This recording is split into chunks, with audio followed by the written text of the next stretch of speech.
You know he's from Brooklyn. Oh no! He got the ring dirty. Wasted cannoli. Just going to fall over the Oh, look at that! Fireman carries suplex. 1, 2. Oh, 2. It prohibits Jason Stanek from doing near cannolis. He's just tempting him. Jason Stanek might just pick one up from the ground and eat it. He always makes a mess here at Viking Pro.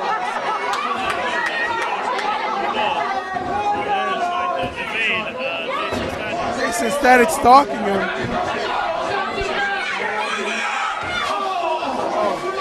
Reaper tries to sneak up behind him, but Jason Stanek is well aware of his surroundings. He's from New York. Oh, he rolls him right into the referee. Oh, the referee might be hurt. The referee might be ready to get shot block. Oh no, he got that tray. You see what that tray? Oh my God! Oh my gosh, he hit it with the tray, the glass tray. He got him in the Karrion Kross face. That's how he wakes him up. Karrion Kross, like Jason Stanek, he might be knocked out cold. No, this is unfair. Oh no, you got one. Oh no. No, 2, no. No. Oh no. Reaper wins. These fans are not happy here. Oh, come on. No, Tony does it again. Tony with the acquisition.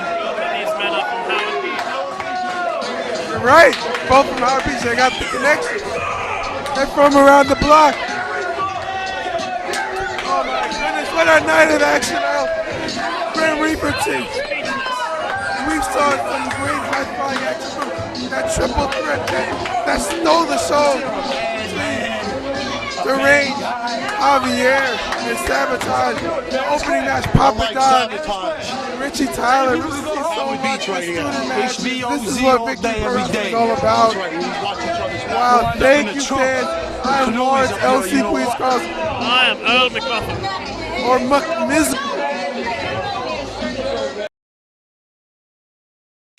Like every Monday night, you are checking out Breakfast Super Raw. Bon appetit as Don, Tony, and Mish dish out their opinions about the world of pro wrestling, sports, news, and pop culture. Breakfast Soup Raw. And now, your host, Mish and Don Tony.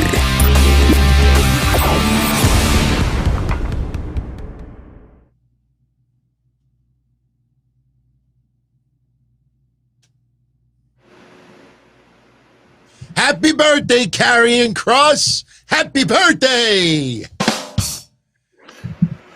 Good evening, everybody. July 19th, 2021. We are back. Breakfast Soup Raw. I am Don Tony. He is Anthony Missionary Thomas. What's going on there, DT? What's going on, everybody? Hope you guys had a interesting Money in the Bank. And hope everybody at least found Raw interesting tonight. But very you gotta interesting say, show. They, and I was talking about this with different people on our Discord and stuff like that, but it really seemed like it was a very heavy Raw for trying to get people to tune in. Mm-hmm. And obviously from all the people that returned tonight, as well as the debut of John Cena from last night coming in tonight to open up the crowd, open up Raw. It seems like WWE is definitely face forward in trying to bring more fans back to TV. I agree 100%. I'm sure we will have some deep discussion tonight about Goldberg challenging Lashley. We'll have some deep discussion about Karrion Kross in his Raw debut. Keith Lee making his return tonight, which was a lot of fun. I think WWE now needs to deliver Becky Lynch next week. I think that seems to be a must. They can't troll the fans for too many weeks. I mean, look, she could debut or return 2 months from now, and she'd still get an insane pop. But, Right. You can't be trolling that and milking that, because we thought she was going to return at WrestleMania. It didn't happen. Then we heard she was going to return a short time after. It didn't happen. Then we realized, okay, they're going to wait for live fans. All right. Tonight, I don't know how you all feel. I got into some fun conversation on Twitter right before we went live. Now, do you mind if I start off with Karrion Kross tonight? Sure. Would you mind? Get right into it. All right. For those that don't know, if you missed Raw tonight, Karrion Kross made his debut. Oh, we also got to talk about Nikki A.S.H. Now, the women's champion. Now, you know what? Let's open up with that, because I said something last night on the show right before I stopped taking calls for the Money in the Bank recap. By the way, much love to everybody who tuned in yesterday, who called in. Phenomenal. One thing I said yesterday on the recap was, if somebody lays out Charlotte today on Raw, would a superhero run to the ring and take advantage of someone who was down? I know I am reading way too much into it, but if you think of the Nikki superhero character, is that the right thing to do? That somebody is assaulted, laid out, and she run downs the ring and takes advantage of that situation? I don't know. Would a superhero do that? I posed the question to everyone out there. Would a superhero would they have done what Nikki A.S.H. did tonight? What say you? The problem is while you bring up a good ethical and moral argument, that really doesn't matter. WWE's way of making faces and heels in 2021 has no bearing on ethics or morality. So, yes, you're right. A superhero, a consummate good guy, a paladin, would not take advantage of a fallen foe, because that's the whole point of being a superhero. However, this is WWE. And Nikki Cross, Nikki A.S.H., Nikki A.S.H., is a person that is constantly been in the background, was off TV for a long time. Even before that, she was a subpar player. She is the underdog story. She does have a history with Rhea and with Charlotte. So it made sense in the same way that she was giving Charlotte her comeuppance. But no, a superhero would not do that. I'm happy for Nikki Cross, seriously, because when she came in, we all liked her. I mean, we all sung the praise for her. And we were just really not liking this, how they were using her on TV. She looked like a battered dog with Alexa Bliss. I mean, I hate using that example, but I think it's the best way to put it. You have a dog and you abuse the dog. And for some reason, the dog will still keep running after you, wagging their tail, wanting to play and wanting to be pet. And no matter how many times Alexa Bliss took advantage of Nikki Cross, or threw her mug down and broke her shit, Nikki Cross was very naive. If you want to read into something, the whole reason she was the battered dog around Alexa Bliss was because Alexa Bliss was her only friend. Right. Now it's been so much time later, and even still, they've had the little team up with her and Alexa Bliss, and it seems like Nikki still has no friends. I mean, Natty has. Well, she's got the WWE Universe now. But she doesn't have any friends. And I really think that that's a core characteristic of Nikki's character that nobody really sees or talks about. It doesn't matter. Everybody else has friends. Even Alexa Bliss has a fucking doll, DT. Nikki has no one. There is nobody in Nikki's corner. Nobody has Nikki's back. So that whole idea of her being a beaten dog for so long, it still holds true. Because even though she was out there against Charlotte and Rhea, and even though now she is the women's champion, she did it with nobody's help. Well, she did it with Rhea Ripley's help, a little bit. Not really. Rhea was in it Ripley for her own laid her stuff. out. Rhea wanted to kick the shit out of Charlotte. Nikki was just a byproduct of that. Right. You know what I Well, mean? Rhea if did Nikki throw wasn't Charlotte there- back in the ring when she heard Nikki's music. So I know. Rhea technically helped. And you know what? I'll say this. We could segue But to that's not Rhea because they're friends, though. Right. She didn't but, help her because they're buddies. Yeah. Right. But this was damage control, which we Right. talked about last night. I said last night that starting tonight is damage control of bringing Rhea Ripley back as a babyface.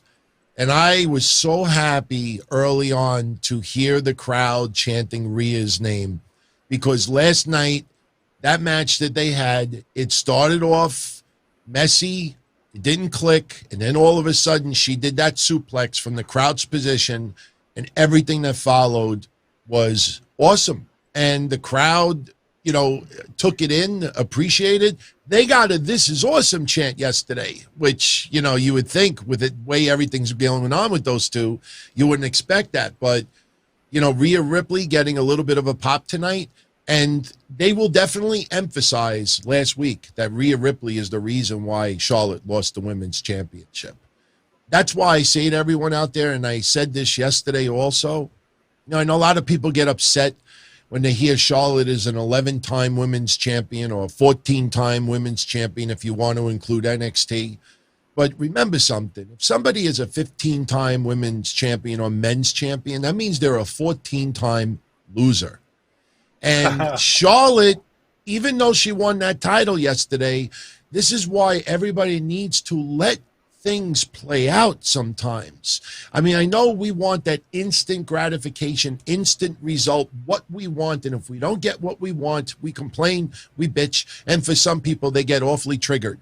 You know, you got to let yesterday play out a little bit. Now, we'll all be honest, we thought that Becky Lynch would be the one challenging Charlotte for the women's championship. And who knows? Charlotte could very well have that title back before we get to SummerSlam. But for now, Nikki A.S.H is the women's champion. I appreciated her tears yesterday when she was on the ladder in the rampway crying legit because, you know, she was this close of no longer being in the WWE a while back. I don't know if everybody can see it. I fixed the problem yesterday, everybody. I fixed the problem, and now we start really building it up. And look, let me make this clear. Let me make this perfectly clear. When it comes, especially the Super Chats, we're still doing Super Chats. I'm still posting it like I did before, so you don't have to worry. They're still going to be there. But we figure a little added plus for everyone out there who does that. I figured you get a kick out of it.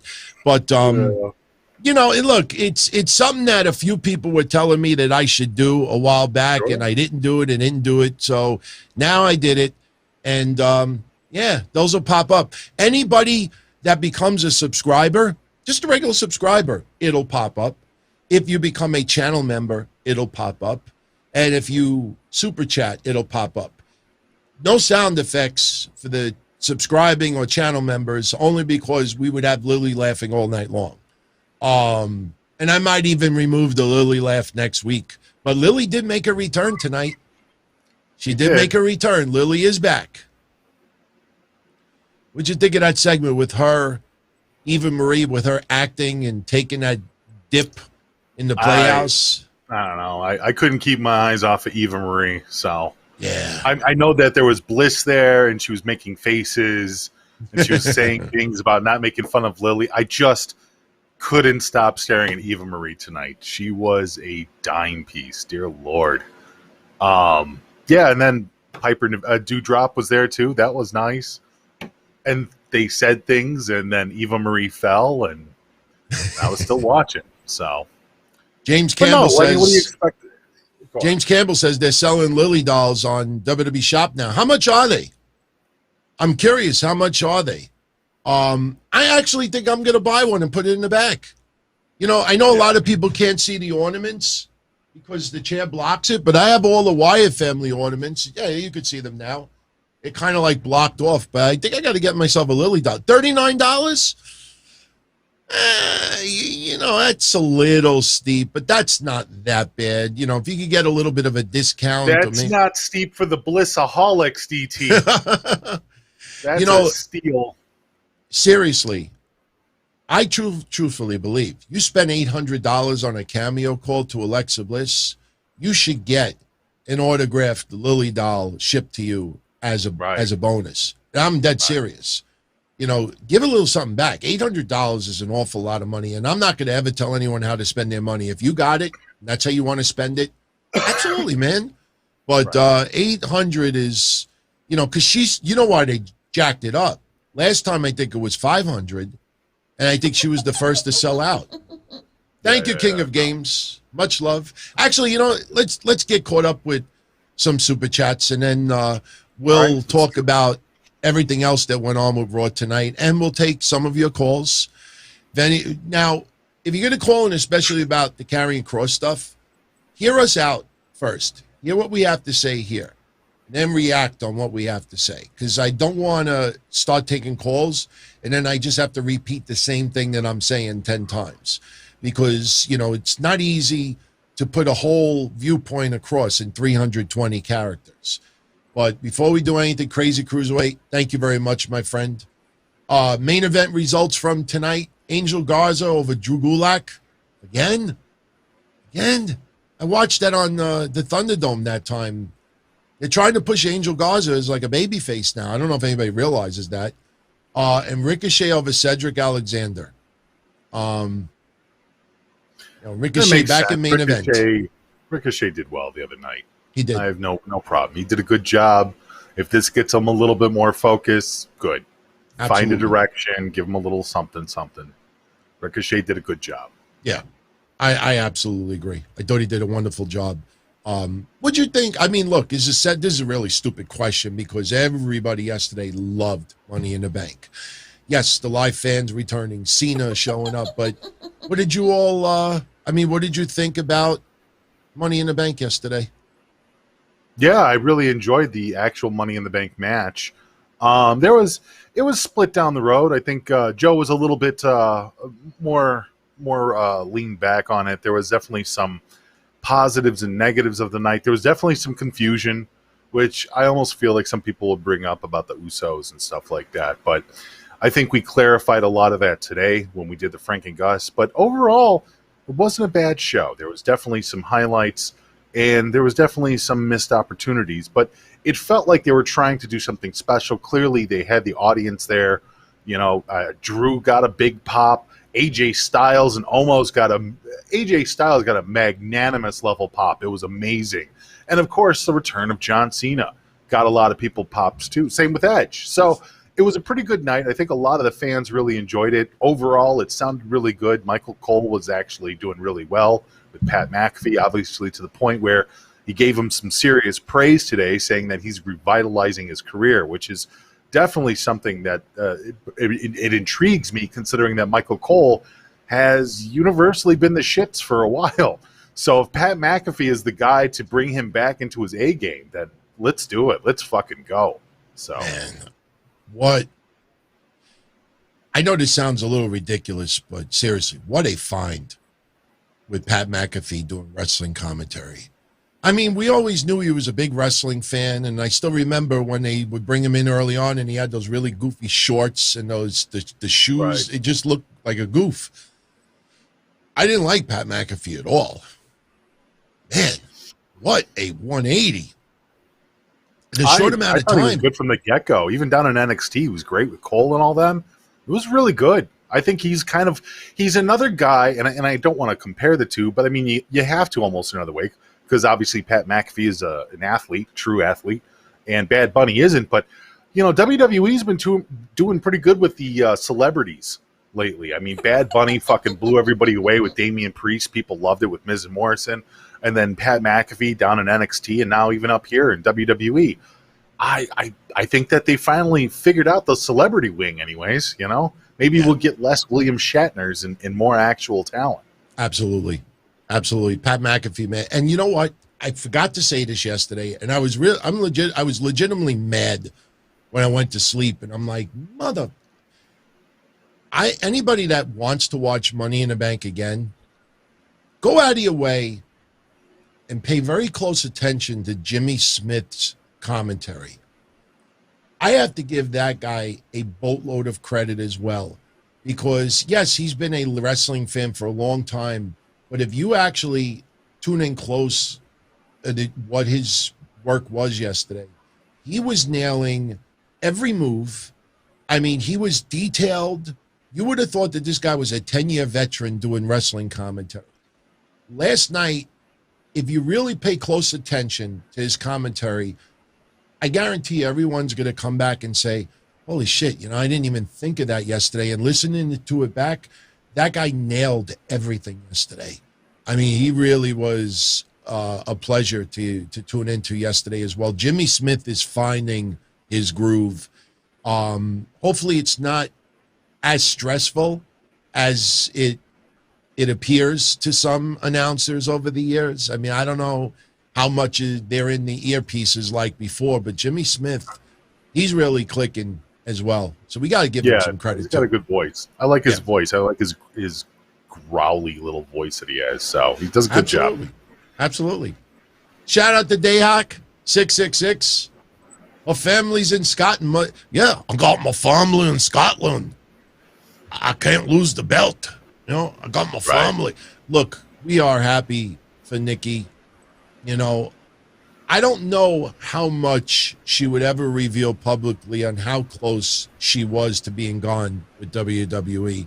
Now, I will say I don't know if it was her own choosing that she was thinking about leaving, or, I tend to think that because I don't think she would have known if WWE was this close of releasing her. Usually people get taken by surprise with that. And also, I want to throw this out there, too. There was a little rumor, and I said yesterday, I emphasized it. Please, everyone, do not take this as news. Do not take it as rumor. Just multiple people were talking about this that don't even know each other, and more people were DMing me, and they wanted me to look into it. And the thing that was floating around is that Dana Brooke might be pregnant, and that is one of the reasons why they split up Liv Morgan and Dana Brooke. I got news for you. First of all, it appears that Dana Brooke is not pregnant. All right. Like I said, I would think since she is interactive online with her fans that, if this got more traction, she probably would dispel it and just shoot it down immediately. But the Nick Khan effect that Mish and I have been talking about for about a month and a half, you got to see it again tonight with Karrion Kross appearing on Raw. Now, we'll talk about his match in a little bit, but there's a possibility you might end up seeing Dana Brooke and Mandy Rose still a team in some way, shape, or form. That is, I'm not saying it's going to happen, but just because you saw Mandy Rose on NXT doesn't mean that she could never appear on Raw again. You're going to see more of the commingling, and we got that tonight with Kross. So, keep that in mind, especially when you see some people showing up on SmackDown. A.S. 7607. Shout out to both of us. Holy fucking shit, she's happy for Nikki. She still hates the superhero gimmick. I'm right there with you. I can't stand the superhero gimmick, but if anybody deserved a shot, I didn't even expect her to. Geez, I mean, it was cool enough to see Nikki win the actual Money in the Bank last night. But the fact that she already cashed it in the next night, I mean, it's a hell of a quick ride to the top. But I'm good. I'm glad for her. She's going to be able to have great matches in the ring. She's going to be a solid choice going forward, and she's a breath of fresh air. For as much as people have been whining about Charlotte and Rhea kind of being a little bit lackluster for a lot of people, not delivering the same kind of attitude and wrestling style that she had down in NXT, I think Nikki is the obvious choice in order to draw out some new ideas. Yes. So, yeah, I'm right there with you. Absolutely happy that she won it. Could absolutely give zero shits about the superhero gimmick. It does nothing for me. So if she didn't have the superhero gimmick, though, she probably wouldn't have won the title. I think she could have as an underdog. She was still a legitimate underdog. I mean, before she even got the superhero gimmick DT, she was still wrestling those time challenges against both those girls. So she still had something there.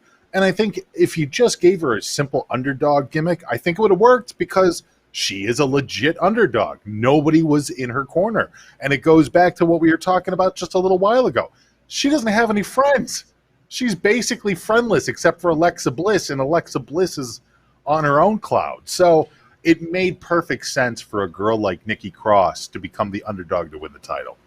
My favorite Nikki Cross gimmick still, bam. I don't know. I like it. That's my favorite Nikki Cross gimmick.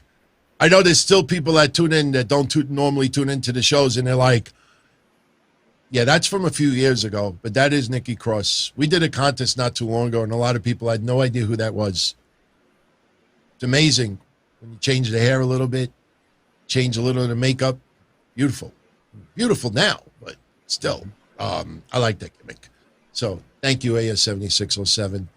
Hopefully, a little bit brighter days now after what took place last week. So.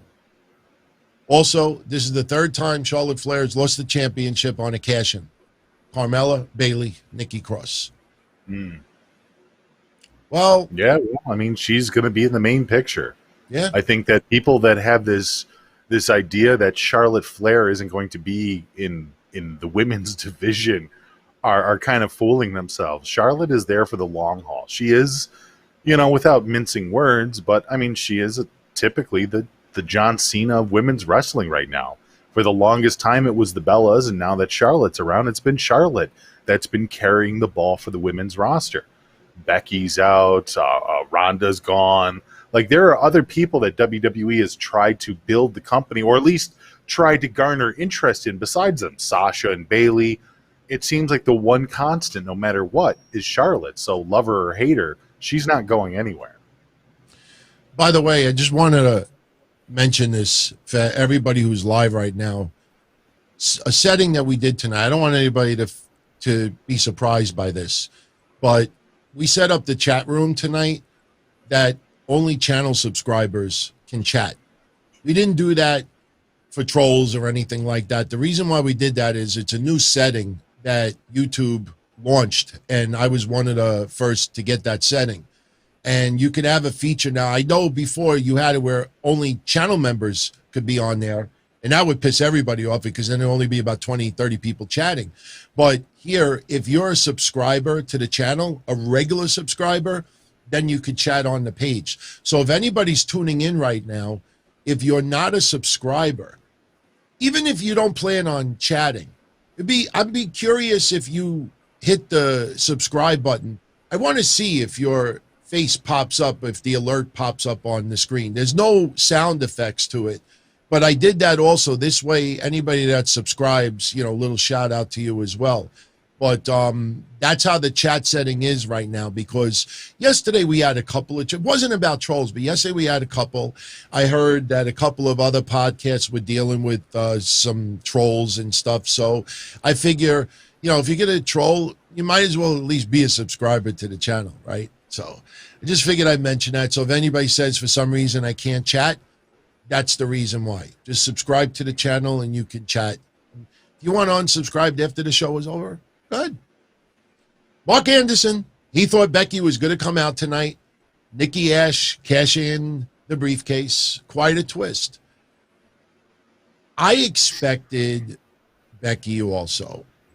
I think us at home would have been a little bit pissed off, though, because when Charlotte was outside the ring and Rhea threw her back in or was about to throw her back in, WWE's cameras purposely moved a certain way to have the back of the rampway visible on the screen too.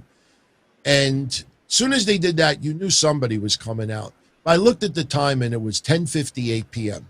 And USA Network does not do overruns anymore.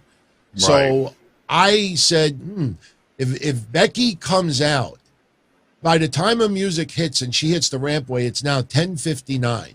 So either they're going to give a couple of minute overrun, or we're going to see Becky for about 30 seconds and they're going to go off the air. And I don't know, how people would have felt about that at home. I would think that Becky Lynch's return, they would want to keep those loud Becky chants going and not just go off the air while her music is still playing. But look, I don't know. I mean, if you remember from last night, maybe you found this odd too, because this is one of the things that I pointed out. It's weird how they had John Cena come down to the ring with Roman Reigns last night, and they cut it off as soon as he started climbing the rope. So we didn't get a John Cena promo. This came after the Roman promo. Like, there was nothing there. And I know people at the actual event, said that there was a little alteration, afterwards. But it's weird how they cut it off. So I'm not saying that you're not wrong, but it would not have surprised me if Becky did come out and there's 10 seconds left to go. Yeah. It almost feels like, dare I say it, the old Attitude Era stuff, where it's like, oh my God, can you believe? And then cut right out. Becky was trolling tonight on Twitter. Yes, she was. She changed her hometown to living rent-free in Charlotte's head. And when Charlotte addressed the fans today and said, yes, she's home breastfeeding, and she went on Twitter and wrote, breastfeeding and still the most over woman in WWE or the women's division. And it's true. It's true. That crowd is going to erupt. I just personally, look, with the amount of appearances tonight, Goldberg, Keith Lee, John Cena, Karrion Kross, okay, you could save a little bit for next week and the week after. We don't have to have all those surprise bullets shot in 1 week. I think for Raw tonight, I think we got our money's worth. Like I said, we'll talk about the particular appearances in a few moments, because I know a lot of you out there are chomping at the bit what we think about it. King of Games was happy to see Goldberg. Despite what the internet sometimes says, the crowd was really happy to see it. Goldberg got a monster pop tonight. I did not hear boos tonight. Did you? No, but that's what he was there for. Yeah. I think overall in the element, I understand why there was a lot of backlash, at least online amongst wrestling fans, where there was backlash at seeing Goldberg tonight. But as far as being a part of the live event, people are going to cheer for Goldberg. Yeah. He is somebody that is an icon in the industry. Seeing him out there, seeing him in the ring with Bobby Lashley, hearing him say, "You're next," or "I'm next," sorry. It's like, it makes sense. So it's a fun moment. It's a take-home moment. Is it going to be the greatest fight ever in the history of No, it's not. But it's just there for fun. Sometimes, and I think that's what a lot of tonight was, and even yesterday, DT, I think a lot of it is just simply for the fun of the audience that are attending these events right now. Exactly. I'm not looking down the road. I'm looking at the right now. Yeah. And I think if you look at it like that, it's a lot more forgivable, the things that don't necessarily make sense. Yeah. I got you. I agree. Mark Oliver, you don't need to apologize, my friend. In fact, I want you to DM me. I want to send you a shirt on me. Might be an EC3 shirt. But no, seriously, I have a Karrion Kross shirt I want to send you. He got caught in a crossfire earlier with a lot of people being triggered about Kross losing on Raw, which we will talk about in a couple of moments. Okay. We'll definitely get into it, Mark. But Chris Silver is the last super chat we're talking about right now, and we will now segue into Goldberg, because obviously that was the big moment tonight. What are our thoughts? Chris Silver asks on Goldberg facing Lashley at SummerSlam. Do you think it's because Lashley could be the legend for his title reign? Now, let's set this up a little bit. Keith Lee, there was a lot of buzz that he could be returning shortly. I think it was supposed to happen about a month ago, and it did not happen. I think people may remember about 2 or 3 weeks ago, I said I think they're waiting for live fans to bring him back. Yeah. He came back today, looks to be in great shape. Pretty much looks like he did before. It's not like he put on weight or lost weight. Some people very upset that he lost tonight against Bobby Lashley. I would not be concerned about that at all, because this is someone who has been off TV for 6 months, who has no momentum right now, just sympathetic feelings because he went through a lot of issues outside the ring. I know some of those will be brought up in the very near future. And like I said, there's a few things that some of us know, but out of respect, because of some of what, would be revealed, it's respectful to let him tell everybody. So him losing tonight, I don't have any issue with that at all. He's making his return. Lashley is the champion. Lashley's on momentum. You know, you don't want the, oh, welcome back, you know, feel good moment. He got a win tonight. It doesn't make sense. It doesn't make sense for Keith Lee to win tonight. Now, next week, the week after, if he wrestles, he'll take on other people and get a couple of wins under his belt. But after the match was over, and by the way, I did take the screenshot for anybody that wanted to see it. I love MVP's face on this. You look at his face. He's just looking at the camera like, the hell's going on over here? Remember, you know, Keith Lee, people were wondering if he would ever be in the Hurt Business because MVP wanted Keith Lee in the Hurt Business. I think Lashley wanted him in the Hurt Business as well. So that could still happen. That's a possibility. Do not rule that out. But after they had their match, Goldberg's music hits. And there's MVP with the same facial reactions. He's great with that shit. Goldberg, you know, had a shirt on today. I'm sure he's in shape. And he issued the challenge to Bobby Lashley. And, you know, this is obviously for SummerSlam. And MVP and Lashley were interviewed later on. They said they wouldn't even acknowledge it because the way Goldberg came out there was disrespectful. But obviously, this is going to be teased, and that match will happen.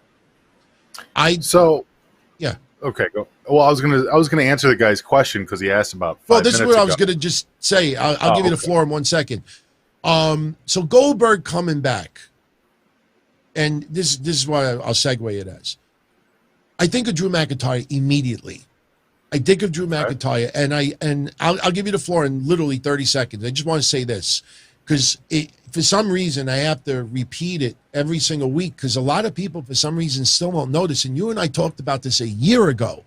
Goldberg has either 2 or 3 years left on his deal. I think 2, and his deal is for 2 to 3 matches a year. That's it. So I brought up last week when people are writing blogs, WWE Goldberg is not the answer. 2 or 3 matches for the whole year. I don't know what's in these people's heads. Do they even check before they do it? You know, even make comments like that? But Goldberg, when he came back for Drew McIntyre, people got triggered, pissed off, rants, blogs, shitting on the product. And in the end, Drew McIntyre faced him in a 3-minute match that Drew McIntyre won. And you realize that Goldberg was brought back to put a little bit extra credibility on the Drew McIntyre's championship reign. And to me, it feels like the same exact thing. What do you think? Yeah, no, I mean, I can see that. I mean, James is asking about, do we think that the reason that him and Bobby Lashley are going at it is in order to add credibility to Bobby Lashley's run? And it's like, of course it is. That's the whole point. That's all Goldberg has left to give. Goldberg is incapable and wasn't very capable when he was younger of giving us, you know, half-hour wrestling matches that will stand the test of time. That's not what he's good at. Goldberg is out there as a figurehead, in order to kind of put Bobby Lashley over, in order to make Bobby Lashley look good. Bobby Lashley's going to take a couple of spears, and I mean, I'm pretty sure he's not doing too many jackhammers these days, but still, nonetheless. And Bobby Lashley is going to overpower Goldberg, and it's going to look good. Now, I know that he has a follow-up question. If you want to get into that or not, that's up to you. But the idea of Big E or Goldberg beating Lashley for the title and then Big E cashing in on Goldberg, that one just seems like a lot of strings. I mean, don't get me wrong, we don't know, obviously, until the time comes, but that just seems like a lot of strings to pull. I think that Big E has a better direction going, maybe after Lashley more than Roman, in my opinion. Because I don't know how many people would really be into the idea of Goldberg having the championship again, even if it's just for a hot minute. You know, I think you would lose a lot of credibility with Bobby Lashley, and whatever match that Goldberg and Lashley has would immediately lose a little bit of fire on Bobby Lashley's part. So I think the best thing to do is have Goldberg be fed to the monster, the savage Bobby Lashley, and keep Bobby Lashley as this strong character, because the character that they fell into, and let's be honest, WWE fell into Bobby Lashley, and the only reason they fell into Bobby Lashley is because MVP tricked WWE into Bobby Lashley. MVP is a fantastic manager, one of the breakout stars of 2021, more so than even 2020. The fact that he found his niche, the fact that he found his foothold as a next-level manager with Bobby Lashley is amazing. These two complete each other. I still miss the Hurt Business. I do. I mean, I make fun of it, the Hurt Locker and whatever else like that. It's still a great idea for MVP to be the guy that helps run a stable, but I can't say enough positive things about what these two guys have done together. Yeah. And to kind of derail that with Goldberg, to try and take that off, I don't know if I would go in that direction. Yeah. And we don't know, once again, where it's going to go, but I feel like the future is more Bobby Lashley and MVP, and then maybe a feud down the road with Big E, maybe something with Money in the Bank. I don't know. Yeah, I like I said, if this is a repeat of the Drew McIntyre feud with Goldberg. Back then, we heard rumors Goldberg versus Roman Reigns, and if you remember when Goldberg came back, he cut a very weird promo. And if you remember the promo on Drew McIntyre talking about the locker room and this and that, you know, the climate in the locker room, it felt like Goldberg, and I brought this up before, it felt like Goldberg was reading the script that he was supposed to say to Roman Reigns, but said it to Drew instead. I think a lot of times WWE is very thick-headed with stuff, but I think WWE truly learned their lesson when Goldberg beat The Fiend. That did a lot of damage. And Goldberg, with this contract now, I just, you know, wrestling is supposed to be a little bit for everyone. I love nostalgia.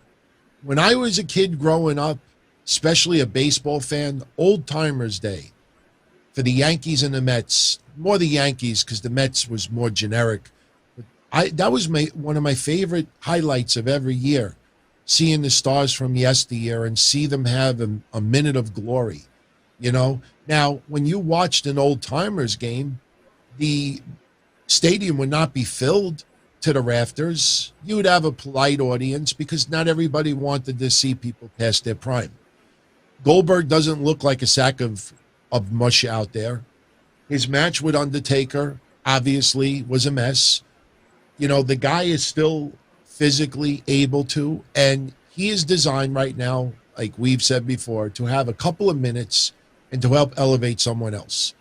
I do not believe whatsoever that Goldberg's return is to get a win over Bobby Lashley. It does not help Bobby Lashley. It does not help Goldberg. This is just having a real historic Hall of Fame name get a win under current stars.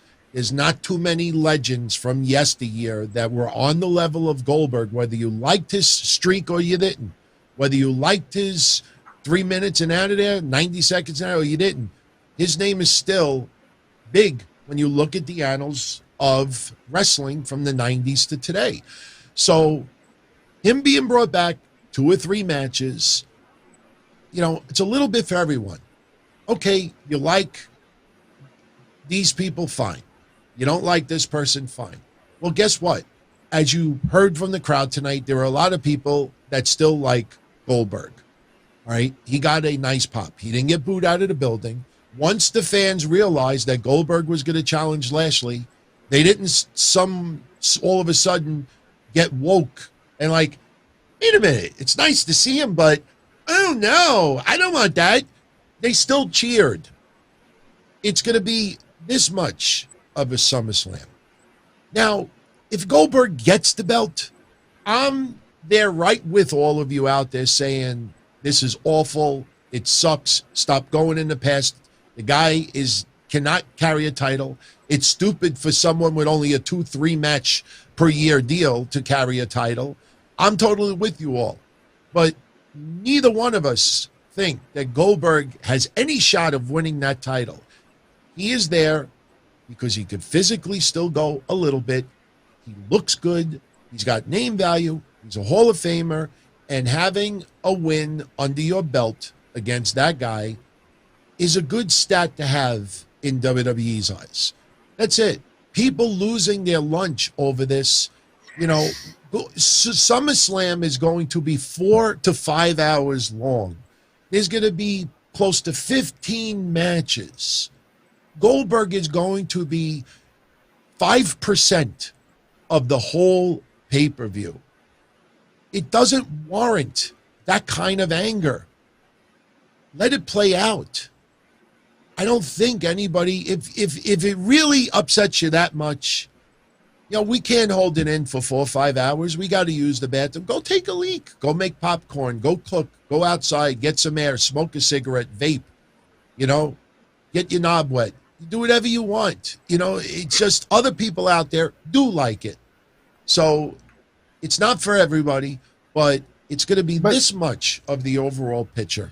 You have to understand the argument, though, DT. Look, I'm not siding with or against on this, but you have to understand the argument of WWE reusing people in current storylines with wrestlers that are seen as the future, and WWE's reliance on those older wrestlers in order to help carry the company, as opposed to, once again, letting some of these guys go and giving them the actual reins to the company. It's only 2 or 3 matches for a year. That's all I'm saying is you just have to understand the argument. I understand why people are upset about Goldberg. I understand what Goldberg's value is, merchandise-wise, on television and everything else like that. That doesn't necessarily equate to good storylines and good matches. See, that's the problem, is that you're talking the difference between weighing out Goldberg's value as an asset to WWE versus Goldberg's value to building and raising up other talent. No one is going to get depushed, buried, or off TV because Goldberg is there. Goldberg is going to be on TV for 2 minutes. I would absolutely believe that, but that's the fear. That's the fear. That's the problem. That's where people are upset. They don't want it to become the Goldberg show. Just an alert coming, everybody. I feel something coming. It's coming out. It's coming out. It's coming out. I'm telling you, it's coming out. 3, 2, 1. What? Oh. I'm having fun with it tonight, man. We're just having fun. Seriously. It's Nakamura. At least he's got a belt around him. That's not a Pat McAfee belt buckle. That's a championship title. I'd love to see somebody become a channel member or subscribe so you could see the other two, because it's 2 totally different wrestlers. So no sound effects. Now Mitch went to Puff. No, I'm still it's here. all good. By the way, I want to just throw this out there very quick. I don't know how to read this. People saw this on WWE Shop, and they immediately assumed that he was going to be Bobby Lashley's opponent tonight. What happened to their sources? Trying to come up with news based on a store listing. Right. Yes, it's a little weird for WWE to put Braun Strowman shirts on sale.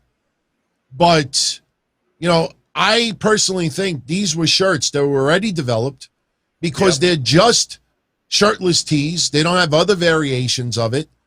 And these have gone on sale. Yes, they're trying to sell it at full price, which is interesting. Maybe Braun Strowman is on his way back. Maybe it's a good idea to bring him back. But for those out there that are a little curious, this has showed up on WWE Shop. I checked eBay. No one was selling this beforehand.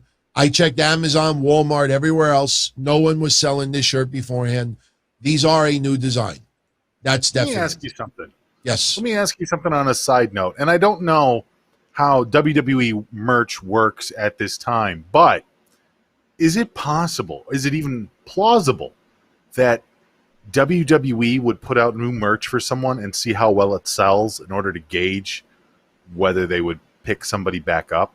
Like, is that an actual thing that WWE would do? Because I don't know. I mean, I think it would make sense.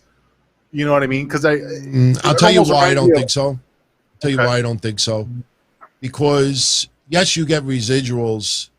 You get residuals. Ah, there we go. There we go. He just subscribed. Much love, my friend. There we go. We got a Riddle appearance tonight. We got a Riddle appearance. Look, I just got that working today. So now I'm going to have a whole week to play around with this. We're going to have so much fun. It's going to just be a little bit extra interaction with everybody out there. I even have a tip jar that we're going to launch too. Some people don't like super chats. Just trying to be interactive. Hey, man, I got my wedding date announced over the weekend. So I got to work even harder now. I didn't even know that. I just posted on Twitter. I mean, I know not a lot of people follow me because I'm not that active there. But, yeah, September 3rd. I'm just not very active on Twitter. When was it? Saturday afternoon. September 3rd, 2022. That is my planned wedding date. Well, congratulations, dude. Yeah, Jesus Christ. Thank you. Thank you. A lot of people still on. You should have opened up the damn show with that. It's BT getting fucking married. Come on. Yeah, but you know what? Tomorrow I have a big meeting with my dad, and my dad is, he's not against it, but he's like, he wants to just, make me understand, like, if things go south, that I may not have podcast equipment. I may only have half a light, if you know what I mean. So, Pete Gonzalez. There we go. Well, congratulations, dude. It's a big, big step. It's a big commitment. I know this isn't your first time being married, but this is your forever woman. Yeah. Congratulations, dude. Thank you. I hope you send me an invite. Oh yeah, no, absolutely. But dude, I got married. I'm very, very happy for you. Seriously, sincerely, Thank you. man. I got married in '99. I got it annulled 6 months later.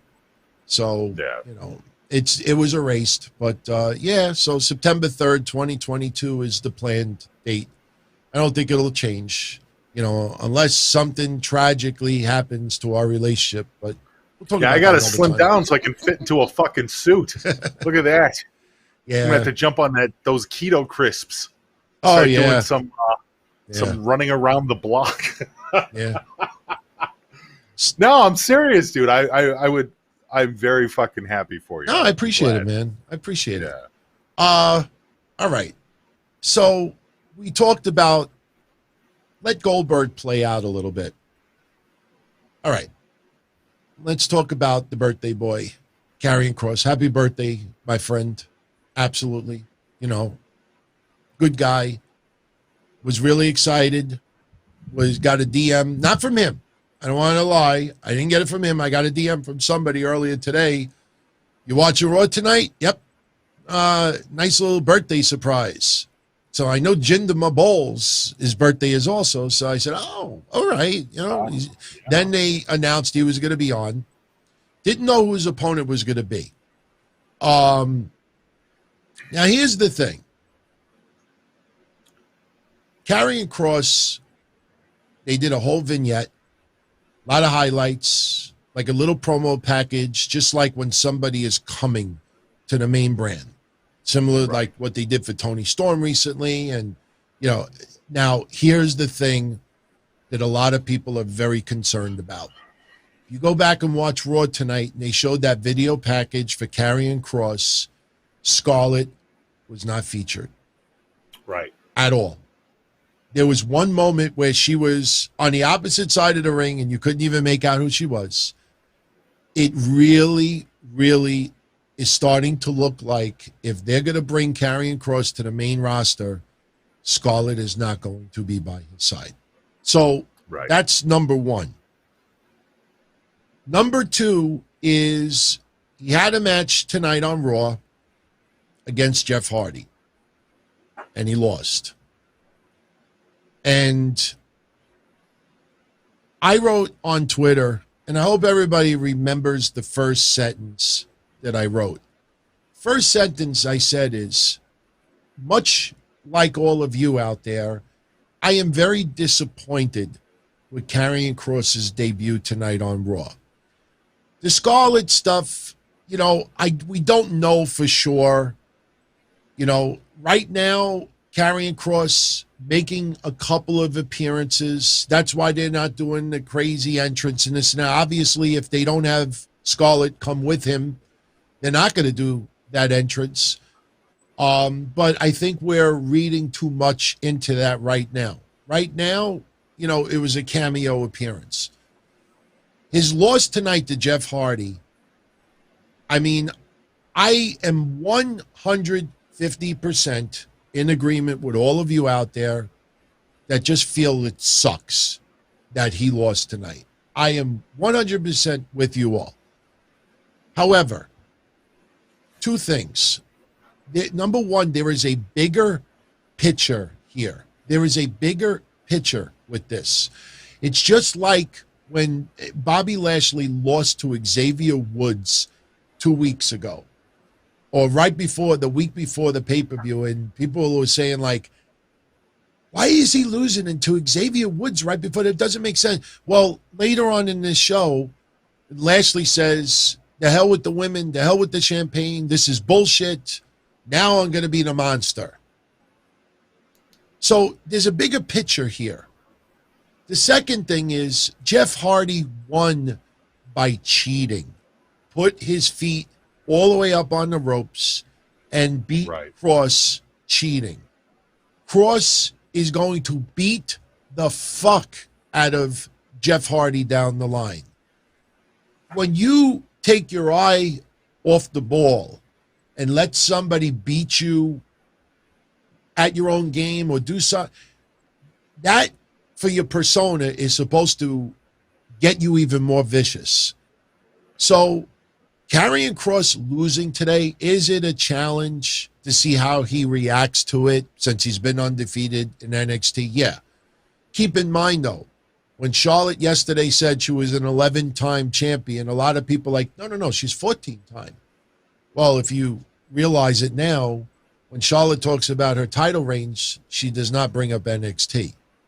Right. So that is separate from the main roster. As far as Karrion Kross is concerned, he is still undefeated in NXT in singles competition. He lost because Jeff Hardy cheated. There's a bigger picture that is going to go on. I understand when Keith Lee came to the main roster, they changed his music, they changed his look. It didn't click. A lot of people were very, very upset about that. And WWE does have a reputation of not knowing what to do with NXT stars once they go to the main roster, or they have a hard time putting them over. But you can't take one match on Raw where Jeff Hardy cheats and then immediately think of Keith Lee and immediately think of this person and say, like, that's it, Karrion Kross is buried. There were people already saying, that's it, he's ruined. He's ruined. You never get a second chance at a first impression. He's ruined. This is going to make him even more vicious and relentless. Yes, you're probably right. But there is something to be said about the first impression quote. Look, I think it was more telling of what they were trying to do tonight. As much as it was interesting to see Kross debut, I think that match was more about Jeff Hardy. They gave him the throwback music. They gave him the cheap win. Like, I think it was really more about a focus on Jeff Hardy so that the fans went home happy. So that the fans were like, oh, wow, we got to see old Jeff Hardy tonight. We got to see Hardy Boys Jeff Hardy tonight. And don't get me wrong, it was very important to see Kross out there. I will be one of those people that say I really wish Scarlett was with him. Yes. I think they're a package deal. They complete each other. She was as emphasizing to his character as he was to hers. And, of course, them being a couple is also an added bonus to that, where you can do different types of storylines, the mastermind and the mistress. But his debut tonight, even with the vignettes, I have to admit, DT, I don't think that he's buried. I'm not going to be in that camp. But I think that they could have really handled this a little bit differently. Jeff Hardy could have had a very fun match with the old school music and doing different stuff tonight with somebody else. I agree. Kross, as an undefeated NXT champion, really should have went out there and defeated somebody and made his mark. What do you Not think? saying that it had to be, like some big match. And you know what? And my hope was by the end of the night, which didn't happen, I was like, okay, fine. Jeff Hardy got the win cheaply over Kross, a debuting Kross. Kross is going to murder him either tonight or maybe by next week. Jeff Hardy's going to end up in an ambulance. You know what I mean? This is the only way you can take it to the next level, because the one thing that they look like they were really focusing on is the whole TikTok thing. So yeah, Jeff Hardy got away with the win tonight. Clearly the character is based on you get your comeuppance, time is running out. Jeff Hardy next week will probably get the living shit beat out of him by Kross in order to make the statement that everybody expected Kross to make tonight. Yeah, and not only that, I was thinking outside the box a little bit. You think there's any chance that Jeff Hardy shows up in NXT or Karrion Kross issues the challenge to Jeff Hardy for a match? Well, Jeff Hardy, obviously working with Omega back in the day with his brother, Jeff Hardy would honestly, if Jeff Hardy's been very good. He's been very, he's rehabbed very well. He hasn't had any problems or strikes in this last run with WWE. What do you think of Jeff Hardy kind of working as a pseudo trainer down in NXT? Yeah. See, again, I want to make this clear. I am very disappointed that Karrion Kross's debut on Raw was a loss and no Scarlett by his side. The vignette bothered me more than the loss, because a loss is a loss. It's sports entertainment, and Jeff Hardy cheated. So in the end, Jeff Hardy made a tremendous mistake trying to put one over on Karrion Kross by cheating tonight. Karrion Kross, in the end, will destroy him. All I'm saying is that, and it's similar to the Goldberg thing, this is one match, one loss. I know it's a debut, but still, the guy's future is awfully bright. The guy is doing very well. He's not Steve Austin, and he's not one of these wrestlers that absolutely is untouchable. Think back to Asuka. There was a point where Asuka got so big and so many wins in that streak for so long that it was very, very, very difficult to bring Asuka back down to the level of others. We don't like the 50-50 booking, and thank God not every wrestler gets 50-50 booking. But wrestlers these days don't stay undefeated forever. They do lose. Sometimes they lose under really, really less than entertaining circumstances, but in the bigger picture, we got one match tonight. There was no reason for WWE even to have to put Karrion Kross on Raw tonight. There was really no reason. Everything going on, John Cena returning, making the challenge to Roman Reigns, Goldberg showing up. Let me ask you this, because let's play devil's advocate for a second. There's a lot of people saying that Kross is buried. There's no point to Kross. They brought him up from NXT just to bury him, and he's gone next week. Can you give me a logical reason as to why WWE would do that on any level? Because Karrion Kross is going to flip out, beat the fuck out of one of... Right, no, you're talking about... Yeah, I got it. I'll look at it like this. Adam Cole recently, with the promo exchange with Karrion Kross, crowd was completely behind Adam Cole in that exchange. There are no real big, sympathetic baby faces in NXT that Karrion Kross can absolutely annihilate and destroy, where the fans are shown on the camera like... So they needed someone from the main roster, someone beloved, and Jeff Hardy fits that mold. Jeff Hardy, when Karrion Kross shows no mercy and beats Jeff Hardy within an inch of his life, you're going to have fans all across with that, dramatic look on their face, like, oh my God. There's Right, nobody in playing NXT devil's that could do advocate. that. They don't, that's what they're lacking in NXT. So they needed a huge, beloved baby face. And I know what people are going to say, well, Samoa Joe. But no, if Karrion Kross beats up Samoa Joe within an inch of his life, storyline-wise, makes sense to take the title off him, you strip him of it. They're not going to have Samoa Joe beat up within an inch of his life. Samoa Joe has got to choke people out. He can't look like somebody's bitch. Yeah, he might get choked out for a second or two, but Joe will get his revenge. Jeff Hardy is the sacrificial lamb for Karrion Kross to do some tremendous violence where people really, if he beats the fuck out of Jeff Hardy and it happens on WWE programming and not NXT programming, you're going to hear thousands of people going, you suck, you suck, you suck. They're not going to be indifferent about it. He beats up Leon Ruff. Nobody's going to give a shit. Johnny Gargano to a certain extent, but there's a lot of people that don't like Gargano either because he's too small. It's funny how Johnny Gargano's too small, but Jeff Hardy, it's okay. Jeff Hardy is going to be a sacrificial lamb to have Karrion Kross do some vicious shit to him. This is not over. All I'm saying is that I am in total agreement with anybody out there that's upset about this. It's not the way I expected him to debut. Not the way I expected him to have his first loss. Didn't expect him to come out there alone. But if Karrion Kross can handle this, Karrion Kross could get past this loss and try to turn chicken shit into chicken salad. If he can handle it, we should be able to as well. That's just my opinion on it. Let's let it play out.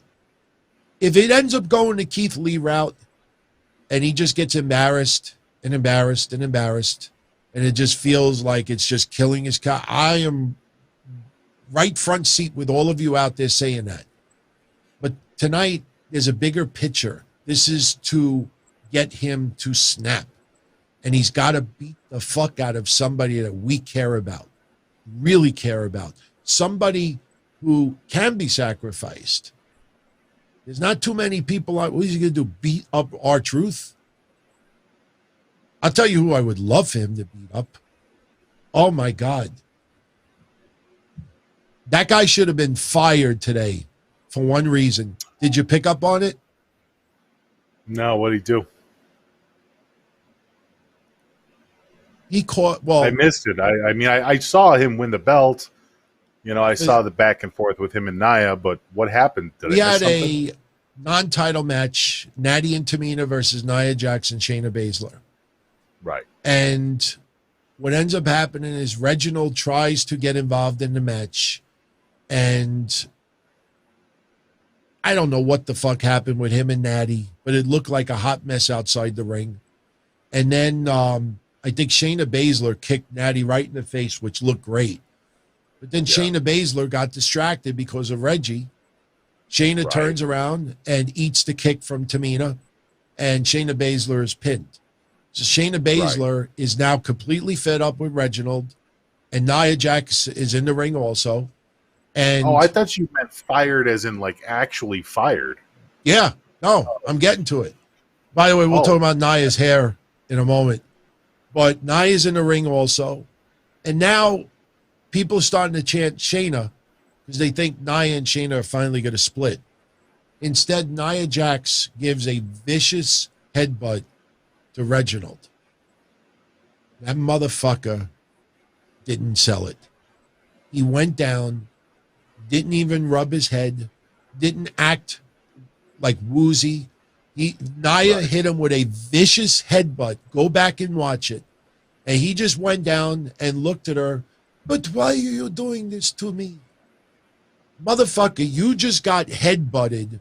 She hit you so hard that if you were a coconut or if you were a soft cantaloupe, it would have split wide open and seeds would have been all over the mat.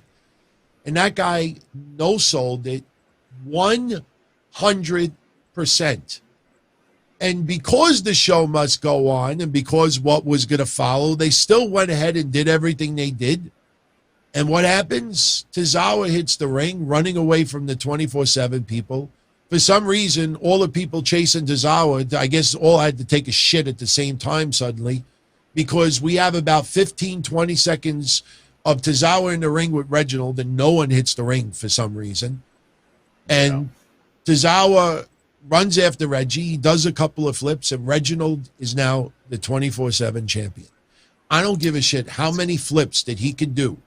I've seen people, cheerleaders on football fields do that.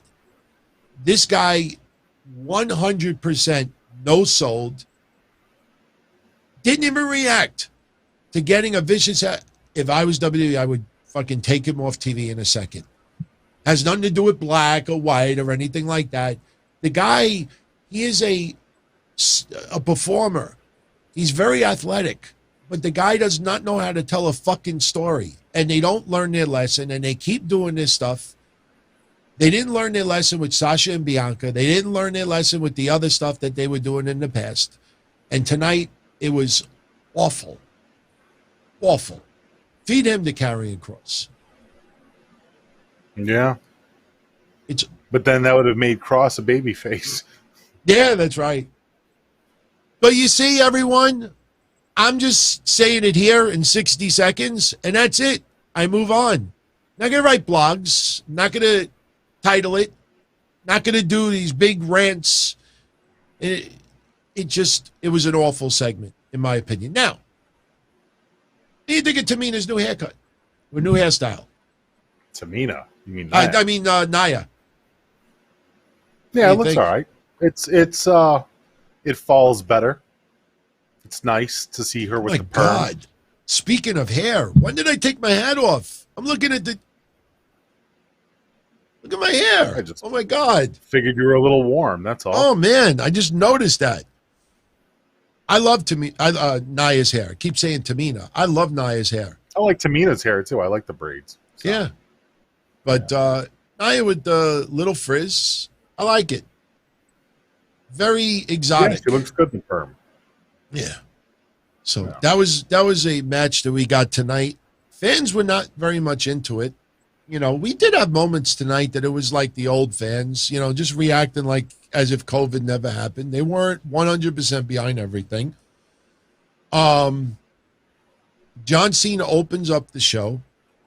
Yes, he did. And I thought this was very interesting because he was calling out Roman Reigns on Raw. Now, he's going to be on SmackDown Friday. Right. So, look, for the live fans and for us at home, it's nice to see John Cena for a second night in a row.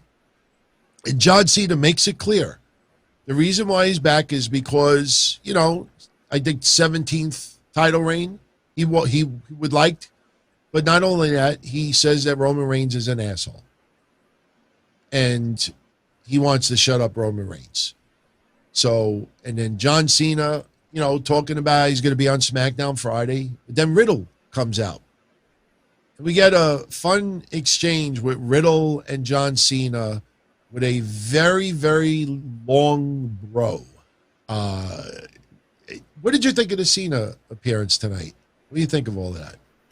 Cena coming out as the hype guy for Raw made perfect sense. Like I said, he was out there to get the crowd hot, to introduce everybody, to make, you know, people talk about something. Obviously, he was still in the area, down in Texas or whatever, after the pay-per-view. So it made perfect sense. Yes, Cena's supposed to be there for SmackDown. I would not be surprised if he does double duty for a little while, too, here and there, just to make sure that the audiences that come back to the events get a chance to see him and get that maximum reaction out of him. The Riddle stuff was just, it's cornball stuff. It's fine. It made sense. It was there to give Riddle a little bit of love, Riddle a little bit of rub. But, I mean, it was just a corny segment for what it was. The premise is John Cena was out there to let people know, hey, look, WWE is back. We're back doing live events. Look at all the people. Please scream. Please cheer. Please boo. I mean, he even focused on the fact that people forgot how the fuck to cheer John Cena. There were people saying, yay, Cena, and Cena sucks, and let's go, Cena. And he brought that up. Welcome back. That the crowds are out of practice. And let's be honest, it's been more than a year. Of course the crowds are out of practice. So it's kind of neat. It was a nice little moment for what it was, but let's not pretend that it was anything special or anything like there was some hidden message of John Cena being, a Raw guy. It's not that at all. He's just out there to be an ambassador for the fans. Right pitch man. The right, perfect pitch man. Right. I mean, not too many people from yesteryear could come out there and rile up the crowd like that. Of course, The Rock would be one of them. But Cena coming back and now having a match with SummerSlam with Roman Reigns. Yeah, I like where this is going. And, I want people to understand, again, SummerSlam is this year's WrestleMania. We've said that since April. And people didn't understand it back then. Now most of you do. So you're going to have WrestleMania-level matches for SummerSlam, 70,000 people. So Cena versus Roman Reigns is going to be, one of the main events. And, right. It's going to be an interesting dynamic to see them cut promos on each other. I touched on it yesterday. Roman Reigns has to bring up that Cena left and Roman Reigns stood there, never left. During I don't know if they'll bring up COVID, but Roman Reigns never left, and Cena did, and it's going to be interesting to see where they go with this. I just don't want to have the shortcut. Will you just shut the hell up? Because a lot of people do that. It gets very annoying, and that's their only way of trying to put the ball back in their corner. I mean, Cena, you don't have to worry about that, but for a lot of other wrestlers, they do. So. Quick question, SM Punk with the Super Chat. Our thoughts on SummerSlam being on a Saturday, competing with Pacquiao versus Spence, being in Vegas as well. Look, they're going to sell. I didn't realize that Pacquiao and Spence were going on at the same time, but that is an interesting dynamic. Yeah. I mean, I'm not really sure why they would do that. But I think TakeOver is on Sunday. I think NXT TakeOver might be on Sunday. I've discussed this before, with buildings, they could very well be that they just could not get that building for that Sunday. I don't know. I like the idea of WWE pay-per-views being on Saturday once in a while. And if anybody's going to say, oh, that's copying AEW, so what? The idea of going to a pay-per-view or watching it, as a fan, to be up till 11:30 watching a pay-per-view is long enough. And even when the pay-per-view is over, if it's really, really, energetic like yesterday, you're still wired. You're still buzzing. You're still talking to your friends online. You're still chatting. So you don't go to sleep for a while. When we do shows, it's even harder because last night I didn't finish till 2 a.m. doing a show. By the time I went to bed, it was almost 4. I had to get up at 6:30. Do that on a Saturday night. You did a 4-hour show last night? No, I did 3. I started at 11:15. I ended at 2:15. We did a lot of calls yesterday. A lot of people called in. And by the time I put the show online, it was 3. By the time I fell asleep, it was 4. But my point is, if the pay-per-view is a Saturday night, I don't have to work the next day. I can sleep till noon. Right. So I like the idea of Saturday. They're going to sell out 70,000 You don't feel fans. that the pay-per-view was too long? Oh, yeah. Yeah. You 4 did? hours is too long when you think of pre-show as well. But SummerSlam, it's going to be this year's WrestleMania. And those, not only is it going to be this year's WrestleMania, you look at the talent that's going to be on this show. It's going to be a bunch, many notches above what we had at Mania. Plus, with that further away from COVID, and yes, I know about, the upticks and the variants and all that stuff, but, I don't follow politics much anymore. But when our president said that the war against COVID is with the unvaccinated, that is a very smart comment. COVID is going to stick around longer because a lot of people do not want to get vaccinated. Those who are vaccinated have very, very little risk. So life has to go on.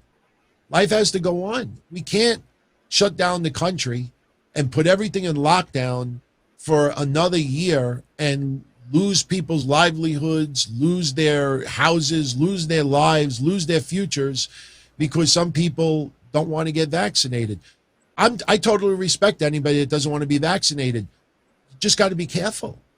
You got to be careful. And now you're seeing people who are lying to saying that they were vaccinated so they could go out, not wear a mask, and then they get sick. So, it's, to me, I compare it to having sex without a condom. You go out, you start banging women, and I'm heterosexual, so I'm saying it like that. You start banging women left and right, and you don't wear protection, and you get a little bit careless, you're going to get somebody pregnant. There's a higher risk of getting somebody pregnant. So you want to go out and you don't want to wear a mask, you're exposing yourself with elevated risk of getting sick. So, you want to bang a lot of people, have a little protection. You want to go out, you're unvaccinated, be careful. That's all I say, be careful. But, they're not going to lock down, like they did before, no matter what. So you're going to have enough fans in Las Vegas where both events are going to sell out. Some people will have to pick and choose which one they want to go to. But I don't think it's a big deal that they're going up against each other. Me, I don't watch boxing and MMA much at all. So for me, there's only one choice. Right. Thank you, James. The Manny Pacquiao fight is going to be important and stuff like that. Yeah. I don't know. I know that there are crossover fans, but in the vein of this, are there that many crossover fans that this is going to actually matter? I guess people always blame things like ratings weren't good because the Westminster Dog Show was on. But, really, is the crossover going to be that much of a detriment to WWE? I don't know. So you watch one Saturday, you watch the other one Sunday. Problem solved. So, SRH John 07. He knows he wasn't one of the triggered people on the timeline. He was just disappointed. In my opinion, will Kross have Scarlett by his side? Well, again, not everybody who was on my wall upset was triggered. I think some people don't understand the term triggered. Being upset and disappointed that Karrion Kross lost and came out without Scarlett is the same reaction I have. I am disappointed. It's not what I wanted to see.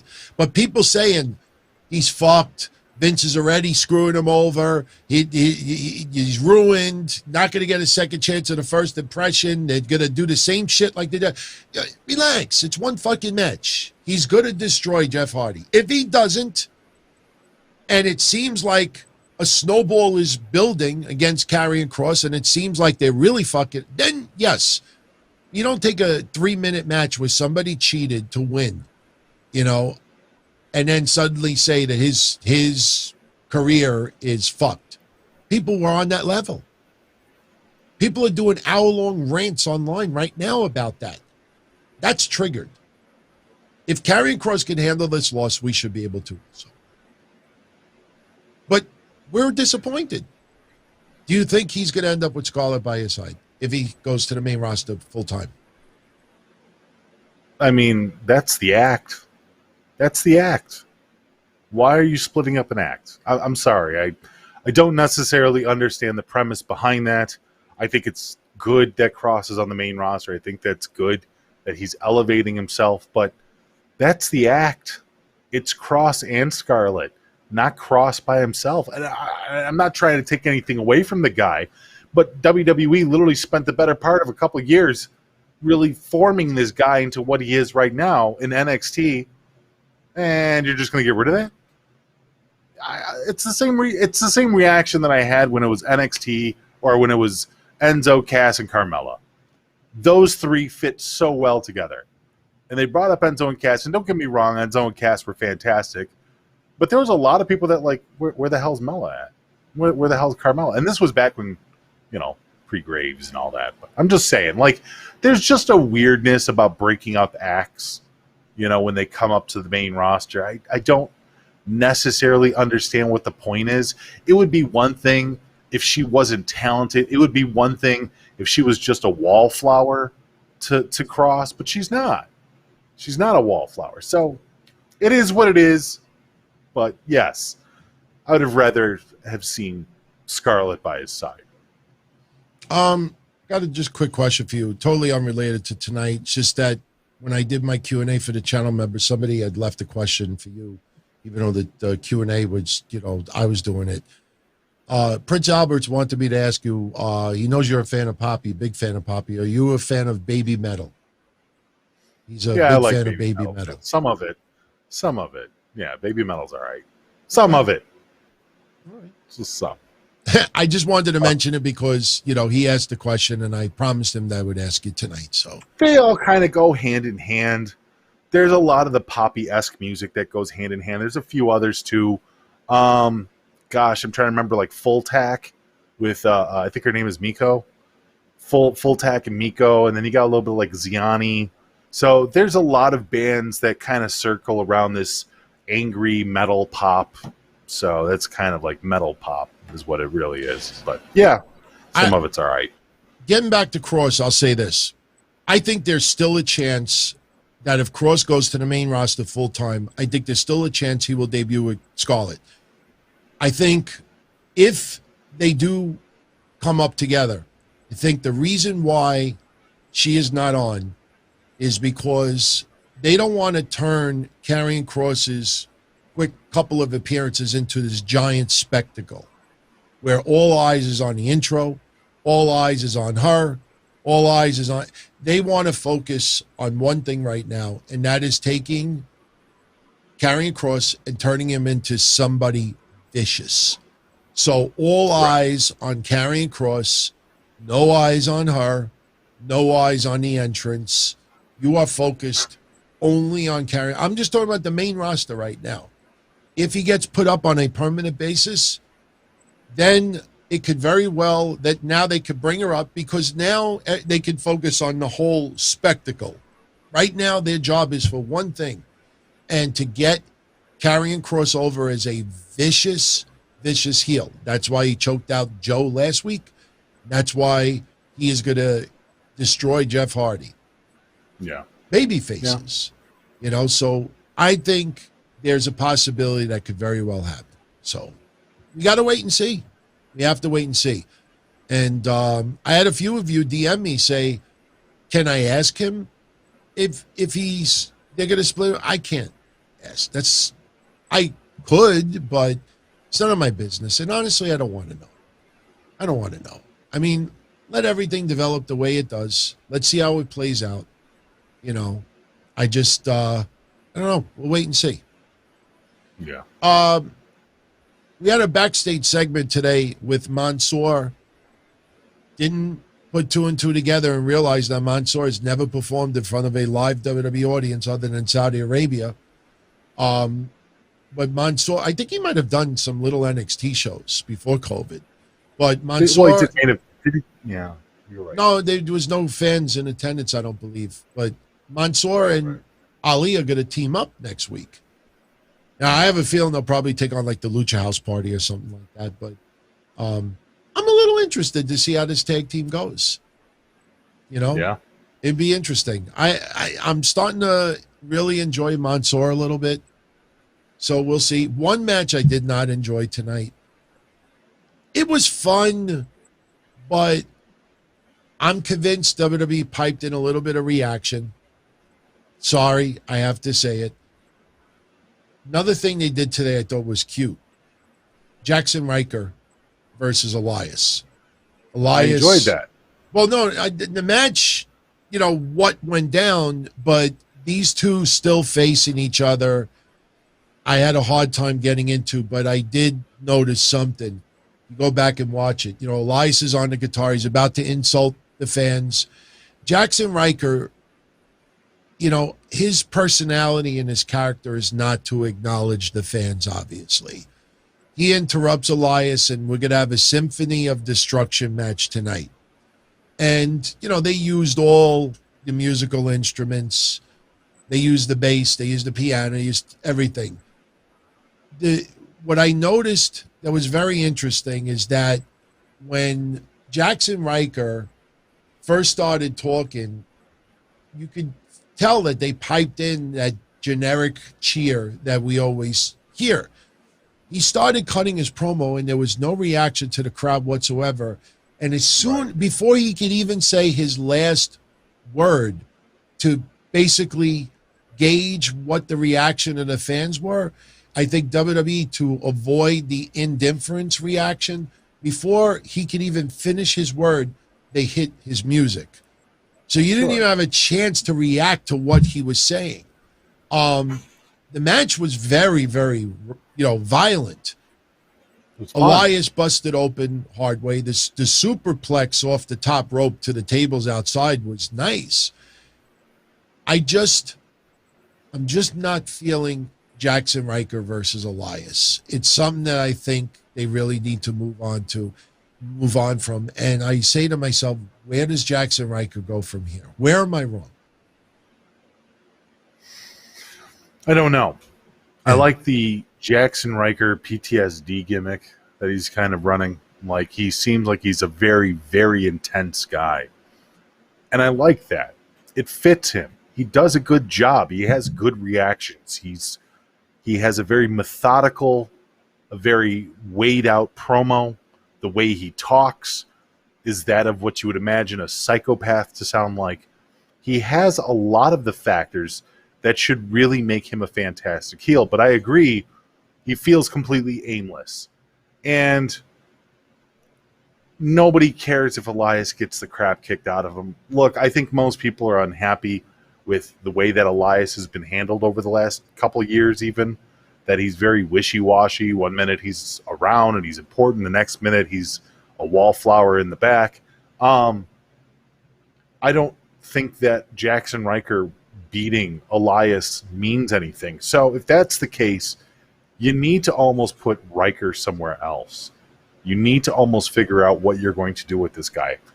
And you almost need to figure out what you're going to do with Elias. It was an absolutely fun match. I enjoyed it. I enjoyed seeing all the instruments and the piano and the drums and everything around the ring. I thought it was really kind of apropos for Elias to be in a match like that. And of course, the quick nod to Megadeth for Symphony of Destruction. Fantastic.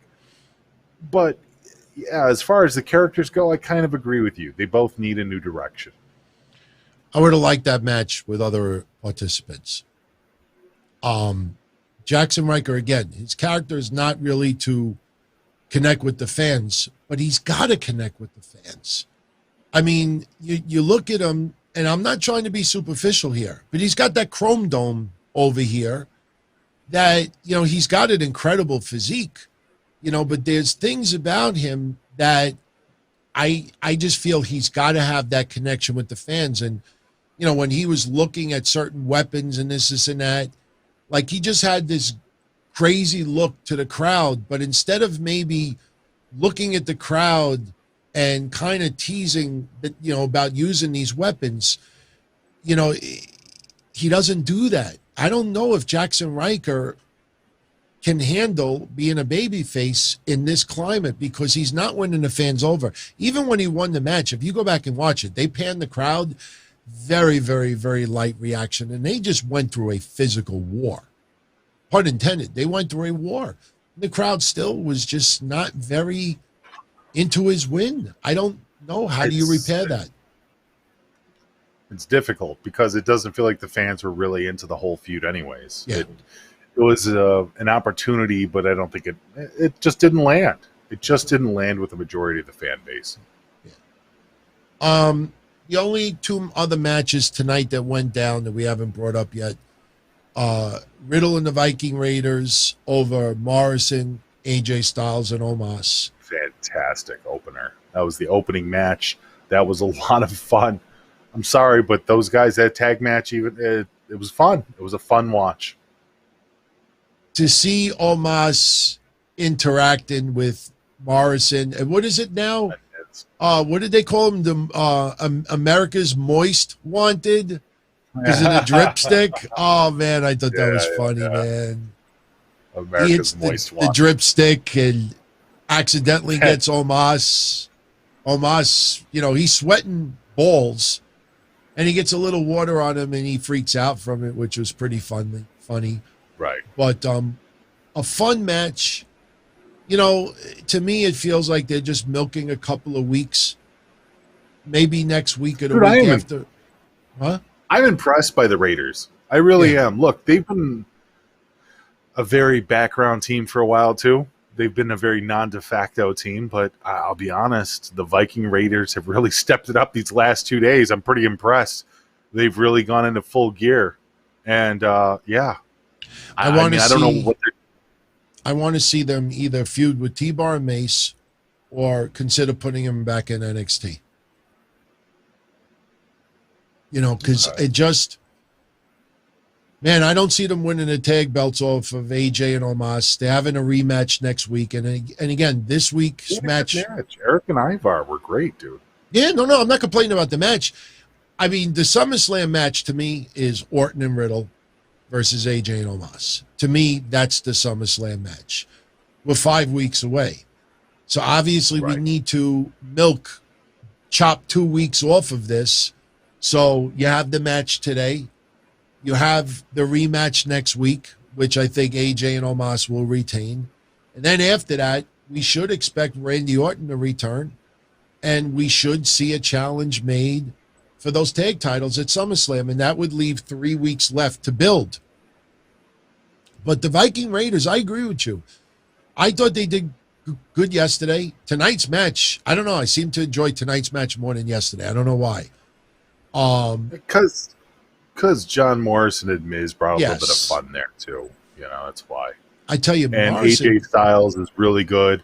And it's nice to see somebody as large and as such a large character, more than just his size, kind of be the butt of a joke a little bit. It almost, him getting angry was even better. So I like that. I like the dynamic. I like that they're pulling out different characteristics out of Omos. Omos is going to be a star. You could tell. Look, is he ever going to be a polished big man like one of the? He might be. It could. He's got a better chance at it. He has a better chance at it than Khali did. He has a better chance at it than Big Show at the end there. Absolutely. I think the guy has a lot of personality, and hooking him up with AJ has been nothing but beneficial. Yeah. I mean, it's a hell of a lot better than making him a ninja, DT. Remember that? Or, the bodyguard or underground. Right. Look, the one thing I notice about him that is different from Khali and others is Khali, if you watch when he would land or he would move around, he looked very wobbly on his feet. Like you thought he was going to tip over. Like it just, with Omos, he's stable. Like he could move around, he could take shots, do a kick, do a move. And when he plants his feet, he's not like, like somebody that's just a little off on their feet. Right.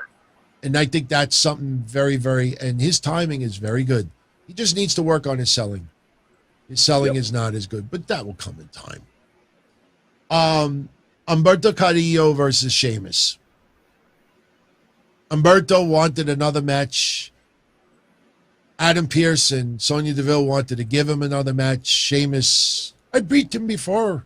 I can't impersonate Sheamus tonight, but Sheamus, I don't know, man. I mean, people are noticing now how great Sheamus's work has been since COVID started. I mean, he's always been good, but not one of those guys that people were really, truly into. I think the money match they're leading to is Damien Priest versus Sheamus, but once again, Sheamus gets a victory over Umberto Carrillo. I think over the last 3 months, and yes, it would have ended sooner if he didn't have the injury, but over the last couple of months, they had 5 matches. They were tied 2-2 going into tonight with Sheamus's win. Sheamus's win's technically the best in 5. So I think his work with Carrillo needs to move on now. Yeah. So what do you think about Sheamus versus... Sheamus. I mean, Sheamus has been doing really well. 2021 is this guy's year. I mean, we started off the year with him having breakout matches with Drew McIntyre that nobody expected to be good. His character's developed really well. He's doing really good with the broken nose bit, which is obviously taking a negative and turning it into a positive. And he's kind of relaxed a little bit. He got rid of the crazy hair a little bit. You know, he's back to a normal set of hair, and he looks healthier. And let's not even forget, and I don't even know if you talked about this the other day, but he just got engaged too, so I'm sure he's twice as happy lately. You know, it seems like his attitude is completely different, and the stuff that he's putting on the ring is good. So, yeah, no problems with Sheamus. Sheamus is really stepped up when WWE needed somebody to step up. He's definitely a positive. He was having the spinal issues also. His future's not guaranteed. And he even thinks that he's on borrowed time as far as his wrestling career goes, and he's nailing it. I'm interested to see him versus Damien Priest. I think that'll be a fun feud. Yeah. So, one other thing tonight. What'd you think of the 20 chair shots that Drew McIntyre did to, what was it, Shanky? Yeah. I mean, Jinder obviously costs Drew the win. Well, caused him a chance to win yesterday. Yeah, he beat him on the outside. Yeah. But I think, honestly, I'm looking at that and I'm wondering if Drew's going to try and do what he did with Sheamus for Jinder. Because obviously Drew and Jinder are friends, in real life. So I wouldn't be surprised if Jinder and Drew work some kind of a program that ends up very vicious, very visceral. And I would expect nothing less of Drew to give his all to try and make Jinder look good. I mean, because once again, Jinder's a guy who's been around for a while. He does have fans, and I'm confused by that, but that's okay. I'm glad that there's people out there that like Jinder, but Jinder is in dire need of value, and Jinder has not been able to get any kind of value by himself. So maybe Drew McIntyre and Jinder can have matches that bring about value. I think a lot of people forget how awesome Drew McIntyre's match versus Sheamus was at the beginning of the year. I mean, we said at that time that should be able to withstand the 12 months and be in the top 10 as far as matches of the year. Now, sure, for the last 4.5 months of wrestling, we're going to have some wild shit go down, so it's going to be very difficult for some of those early matches to stick around the top 10 as far as match quality of the year. We're going to have some gems take place, and the live fans are just going to give that extra energy and that drive incentive for the wrestlers to deliver even further.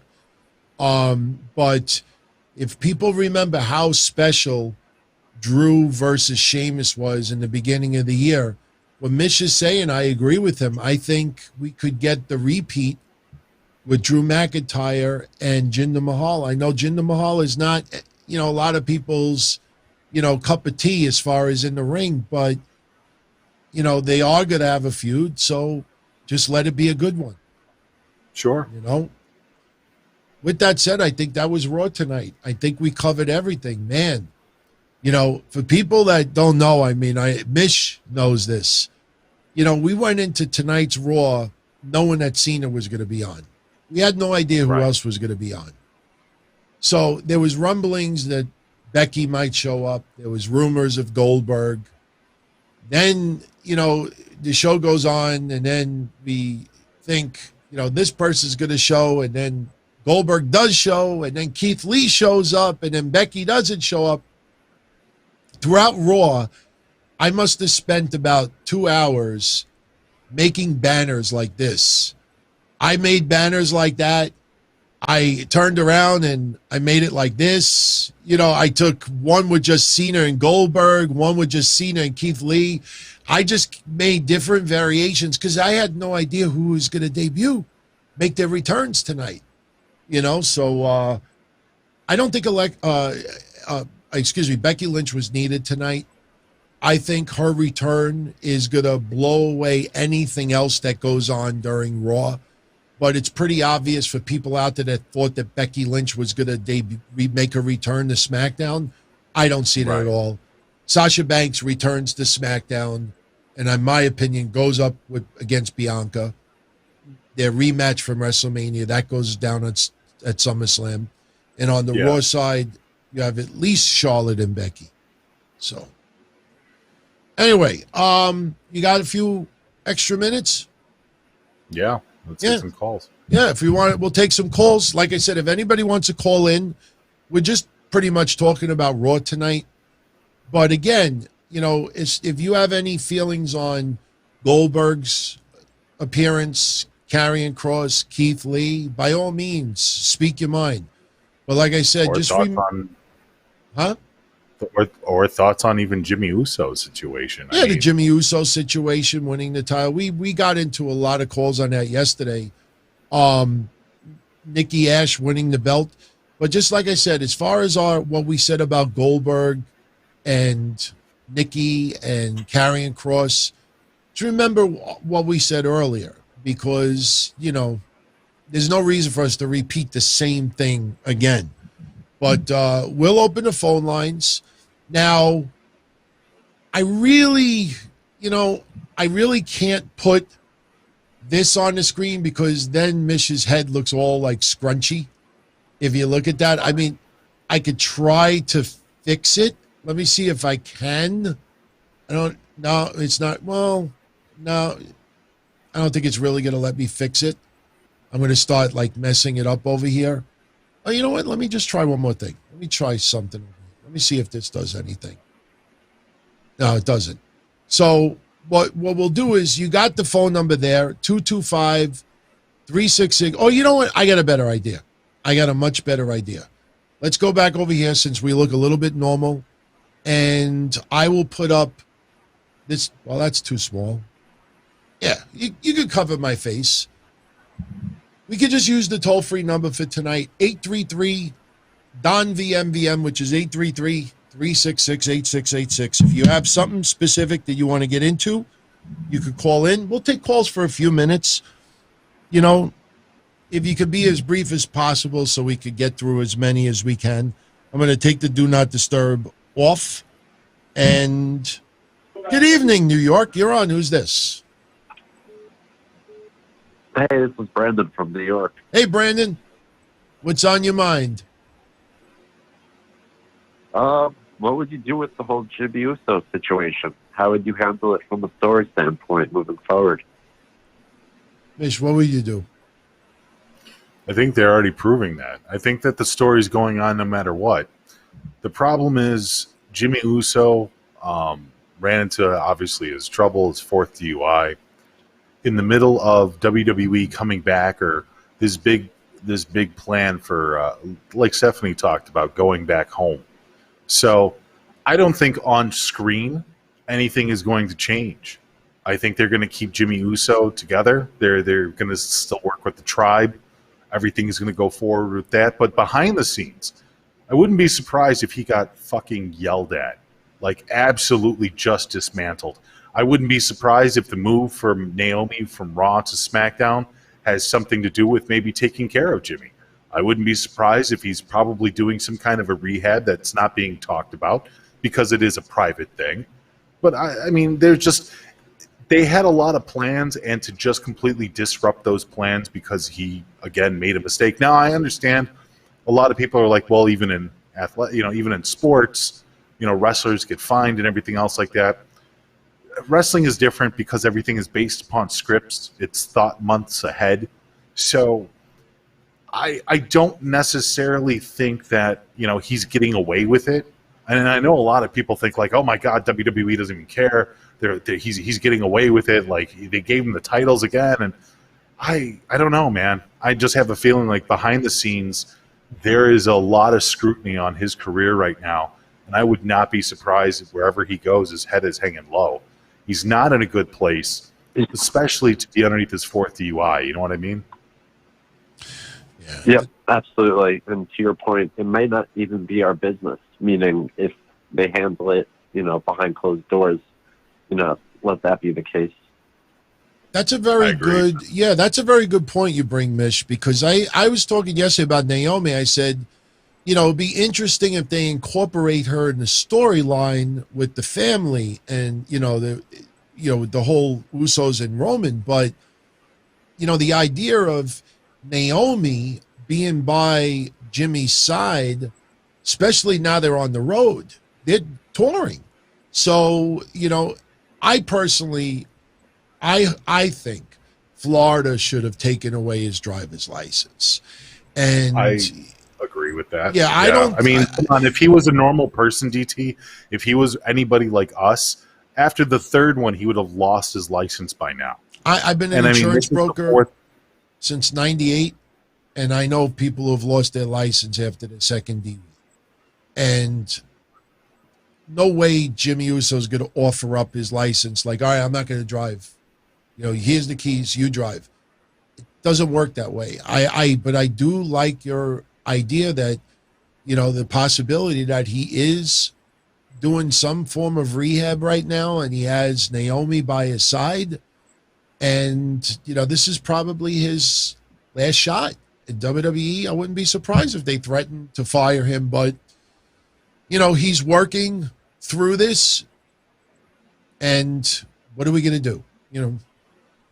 I just think we got to hope the best for him.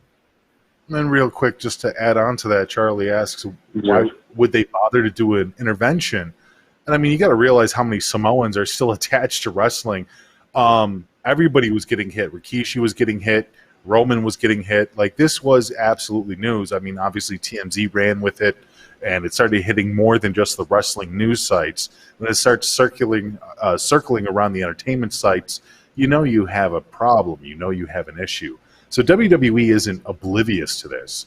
And they know that there's a lot of people that are really upset and bothered by this. And I'm not just talking about fans that are worried and stuff like that, but there's people that have been victims of drunk driving accidents, people that have lost friends and loved ones. So when they see something like this, it doesn't really represent a positive role forwardly for WWE, especially one of the more popular tag teams in WWE.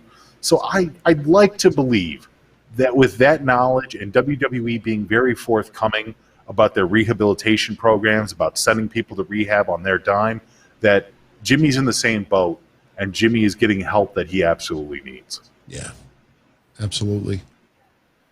Well said. Thanks, Brandon. Yep. Love the growth. Thank you, my friend. Much love. Got to put the phone line back up so everybody knows it. You got to bookmark it. Sure. Yeah, the template, I don't know. We're playing games with us tonight. Hey, you're on. Who's this? Hey, DT Mish. What's up, guys? It's Seth from New Jersey. How are you? Hey, Seth. I started thinking, what's up, brother? I started thinking when you guys were talking about the whole Cena thing and why he was there. So, my opinion, I know that Fox and USA have kind of been going back and forth as far as, ratings and whatnot, and USA hasn't been, I don't know if upset's the right word. Do you think any chance that Cena was on Raw tonight to kind of serve two masters? You throw him on Raw, you get the rating for USA, a big star. Because I feel like SmackDown is so star-loaded. You know what I mean? Like Roman's there, you have Cena there. You guys think it's kind of to serve two masters? You get Cena with the crowd, and you kind of get USA to get their rating through Cena. Absolutely. Friday, I did a contest giving away a Finn Balor card. It's an autograph. And the contest was for the live chat to guess SmackDown's rating. And I thought 2.8 million. A lot of people were around that range too. Some people were saying to me, DT, you're way off. It's going to be 2 million. And I said, no, this is the first show back with live fans. There's going to be surprises. There's going to be a lot of curiosity. The overnight rating was only 2.1 million, which to a lot of people is an extremely disappointing number. So I agree with you. I think John Cena tonight is and he was advertised, which was smart. He gives a little bump coming off of Money in the Bank, which was an excellent show. So you come off Money in the Bank, nice little bump. A lot of rumors Becky Lynch was going to be on tonight. And you add Cena, and the rumors of Goldberg. I mean, honestly, there should be no reason why Raw doesn't go up minimum 400,000 viewers compared to last week. I think it's also a big thing to remember that this is all Stephanie's program, WWE Coming Home. They've been pushing this for a minute. Stephanie is really on board with this. So she wants as many people to think that WWE having fans returning back to television is an important thing. So, I mean, whether you like John Cena or dislike him, the fact is when Cena comes out there, he gets the crowds to react. He gets the crowds to pop. And right now, that's what they want. They want the crowds to feel like they did pre-COVID. And I think guys like John Cena, whether he's on USA, whether he's on Fox, he's going to kind of bring that dynamic with the audience, you know? Absolutely. It's funny. Yeah, I totally agree with you guys. There isn't too many people that can do what John Cena does, especially at the beginning of a show. Like you said, DT Rock, Austin, these big, larger-than-life stars. With that being said, I kind of just want to transition into Goldberg real quick.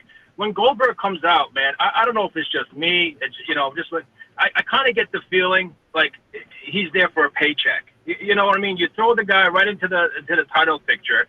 He's got to do his 2 matches a year, the millions that he's making. I kind of feel like, again, just my opinion, I don't know if does he care, does he not care? He's always thrust into the title picture is what I'm trying to say, I guess, is why not, when Brock Lesnar comes back, yes, he's got the hardcore demeanor. No one can talk to the guy. He doesn't do autograph signings when Lesnar if he does come back. But I feel like Lesnar cares. He's there. He'll put over somebody, whether it's a mid-card guy or a main event guy. I don't get that feeling with Goldberg. I feel like Goldberg is just there for a paycheck. He's going to come in, do his 2 matches a year, and be gone. And I just kind of wanted your opinions, if you guys agreed with me or not. And I'll hang up and listen to you guys off the air. Thanks, guys. Much love, my friend. Thanks, Seth. Thank you. Call, man. I'll say this. A couple of years ago, he wanted to do it for his son, to witness it. Money also. But I think Goldberg, he appreciates wrestling. I don't think he hates it. Oh, no, he doesn't. No, I think he appreciates, listen, hear me out. I think he appreciates wrestling, that he appreciates the fan base, the energy, all the workers, the friends he's made over the years. But I think in his mind, I agree with Seth, that unless he is paid big money, unless he is guaranteed high-profile matches, even if he's got to put somebody over, but it's got to be high-profile, unless he is portrayed as a huge Hall of Fame star, I don't think Goldberg returns. I think Goldberg has enough money. He doesn't need this. A lot of people stopped believing in Goldberg when Goldberg and Brock were both leaving the company after WrestleMania. Goldberg is all about the money. Brock Lesnar is all about the money. They're both all about the money. Multiple times there's been interviews where Goldberg pretty much said, cut me a check. Yeah. I'm sorry. It's very difficult for me to get behind Goldberg on any kind of a personal level as a fan. I understand what his value was for WCW, and I understand the retro fanfare. I understand the member berries. I understand the nostalgia. It works, and having Goldberg out there is a nice slice of member berry pie. I get it. But as far as believing in Goldberg to actually care about the industry, no. No, what about not at all. Appreciating him for when he does sign a contract, he goes balls out with his training. Like, really takes the shit seriously. Like, when was that? Well, I mean, if you watch that video when he first came back, and had Kevin Owens, Lesnar, and did the stuff for his son and everything. I mean, the guy really put his body. He cares about his son. Of course he does. I'm not saying that the guy doesn't love his kid. I'm not saying that. I'm saying, like, when he trains for a return, he doesn't just wing it and just, I'm good enough. I could get by this. It seems like he really goes balls out to make sure he's in the top physical condition he can be in. The aesthetics, everything about it has got to be almost perfect to him. If you don't agree, I'm fine with that. There's no wrong answer. I don't. I just don't feel like Goldberg is about anything but the money. Yeah, and that's fine. It's a job. It's a job. So there's no reason that Goldberg can't be about the money. Of course. At the end of the day, when Brock Lesnar gets hired by WWE, it's so that Brock Lesnar can feed his family. When Goldberg gets hired by WWE, it's so Goldberg can feed his family. Everything else is a bonus.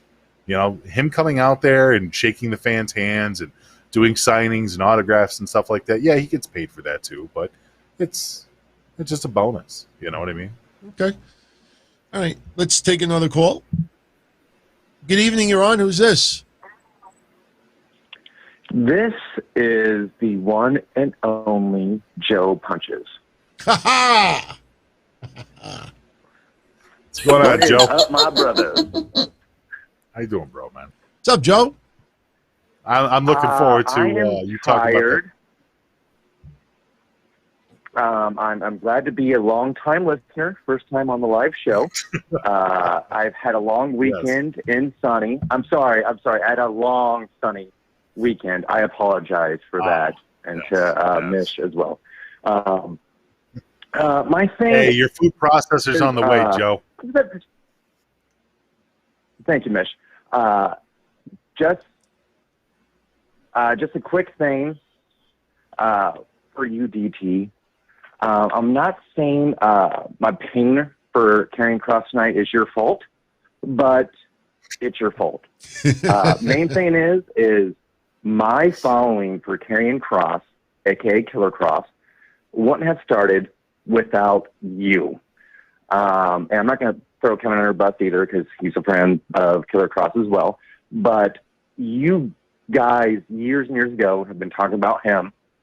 So him making his debut tonight, and yeah, I don't necessarily agree with it, but my hopes, like all of our hopes, for him to succeed, I'm gonna put on your shoulders, DT. I mean, I'm gonna do it tonight because we want him to succeed, and because your love for him has brought us, and I know there's a large worldwide following of your show. We all want him to succeed, and so us feeling this hate tonight lies on you. So I just apologize for my hatred online, and so I just want to say it's because of your love and our love for him. That's where I'm at tonight, because I am just tired. This was a long Raw. Yeah, it was a long Raw. It was a wild ride tonight. It was very interesting to be. Look, I'll say this. For everybody who I interacted with early tonight, I'm dead serious. Props to every single one of you. Whether you kept it in perspective, whether you flipped out, whether you got mad, agreed, disagreed. The fact that everybody was so into it, just shows that people do care. I'll say this. I obviously, everybody knows my support for Karrion Kross. But when Adam Cole had that promo exchange with Karrion Kross, I didn't hesitate to go on that Wednesday show and say Adam Cole handed him his ass. Just totally ripped him to pieces. But I also acknowledge that Adam Cole has many, many years head start crafting and perfecting not only his verbiage in his promos, but also the WWE style, the NXT style. Karrion Kross, came from, Impact Wrestling, Lucha Underground, and other places, but never had the tutelage and the guidance to really hone his promos and everything. He is extremely intelligent, extremely smooth on the mic. His flow is great, but there is a certain style with WWE and NXT that you have to adapt to. And as time goes by, he will get it. AJ Styles got it. Daniel Bryan got it. They first came in, they couldn't cut promos for shit. They weren't very good. They all nailed it after a while. So the reason why I'm saying this is that I had no problem calling it out, when someone else did better than him. I still say to this point, Dexter Lumis is my favorite NXT star, even though I'm not liking what they're doing with him lately. But here's the thing. The fact that I could be that brutally honest, because there's a lot of people out there that are really, really hardcore supporters of Karrion Kross that absolutely are petrified to give any criticism his way, or to knock him or to say he's not ready or this and that. People were saying, he should be in the main roster feud with Roman Reigns already. It's like, I don't think that helps Karrion Kross at all. So the reason that I'm saying all this is the fact that I could be honest and give an opinion where I feel, okay, This time he wasn't that good, but it'll get better. This time he didn't do this, it'll get. The fact that I'm saying tonight, don't worry about it. There's a bigger picture here. There's a bigger storyline involved. This was not just random, let's throw him on Raw because we need to fill the spot and we'll have Jeff Hardy beat him and this is that. There's a bigger picture with this. They're trying, and I talked about this for months. They had no direction for that guy. 1 week, he's acknowledging the fans who are cheering him. The week after, they're piping in loud boos. For a bunch of months, they didn't know what direction to put him in. And then finally, they decided, okay, full-fledged heel. And I had Twix and a bunch of them that tune in. They're like, he's not a heel. Oh, yes, he is. Now they realize he is full-fledged heel. Problem is, Gargano, there's nobody on an epic level that he can flat out destroy in NXT that is going to give him that kind of nuclear heat. Jeff Hardy is somebody on the WWE roster that they are now going to use to try to help get Karrion Kross even more over as a monster heel. So he pinned him today. Personally, I think that was necessary. Jeff Hardy needed to. I don't like that he won, but you look at it. Jeff Hardy needed to win because it got so many people angry that Karrion Kross shouldn't have lost. So now when Karrion Kross gets one up on Jeff Hardy, he is going to annihilate Jeff Hardy. If he just shows up on Raw, beats Jeff Hardy in a squash match, and then after the bell continues to beat on him, fans are going to be like, sucks. Like, so what? Oh, he had a squash match. We've had a lot of people. Let me throw out another little aspect, while you're still on this train of thought. Jeff Hardy is a guy who's willing to take a very big bump. I almost think that because of the way that this went down with Kross, Jeff Hardy is going to take a very big bump in the near future for Kross. You know what I mean? If it was anybody else, you might not have gotten that out of them.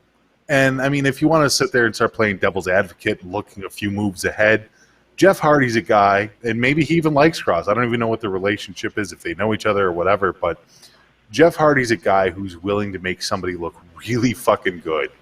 So if this is the premise for setting up Kross for next week or setting up Jeff Hardy for the next, pay-per-view or whatever, I think it'll be good. I think it'll be good. If Kross would have just squashed some local talent or beat Jeff Hardy in 2 minutes, it would be not too much of a buzz tonight. Right. The fact that he lost created a gigantic amount of buzz. So all eyes are on Karrion Kross even more right now to see what goes on. So I want to see where this goes, but there's a bigger picture involved. Let's play it out, and then we judge it. If this amounts to nothing, then it was a big misstep for WWE to do what they did tonight. But if this ends up with Karrion Kross being helped to become an even more maniacal, evil monster heel, showing no mercy, it's going to help him in the end. And I'm so glad I was able to call you guys tonight to get in here, to get your guys' opinion on this.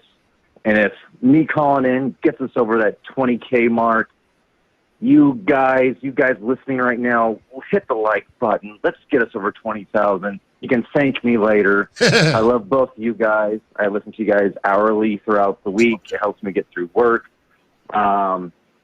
Mish, you big sexy ass. I'll be seeing you in St. Louis later on here in a month. Damn right.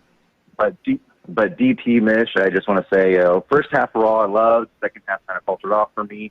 But guys, I will catch you on. Thanks for having me. Love you. Good night. Much love, Joe. Thank you, bro. Crocodile tears. He's good guy, man. He's good people. I didn't realize when he said, let's get to 20,000. I looked, I saw 19.9. I'm like, whoa. Yeah. So I was actually worked tonight, having the chat, make it subscribers only. I'm not trying to shut anybody out, But, if it's a little creative way to get a couple, because, I started following the analytics a little bit, and about, I think, 62% of everybody who tunes in are subscribed, which means that there's almost 40% of people who tune in every week that are not a subscriber. So, look, I'd rather have people tuning in every week than to subscribe and never come back ever again. I don't want that. But, if they have a setting where, only subscribers can go in the chat room, why not? Make it a little bit more personal. Good evening, you're on. Who's this? We lost him. All right. I don't know. No worries. Tons of people are calling in right now, so just give it 2 seconds. There we go. Oh, this area code sounds familiar. Hey, you're on. Who's this? Hey, Don Tony. It's JD in Pittsburgh. I talked to you before. Hey, what's up?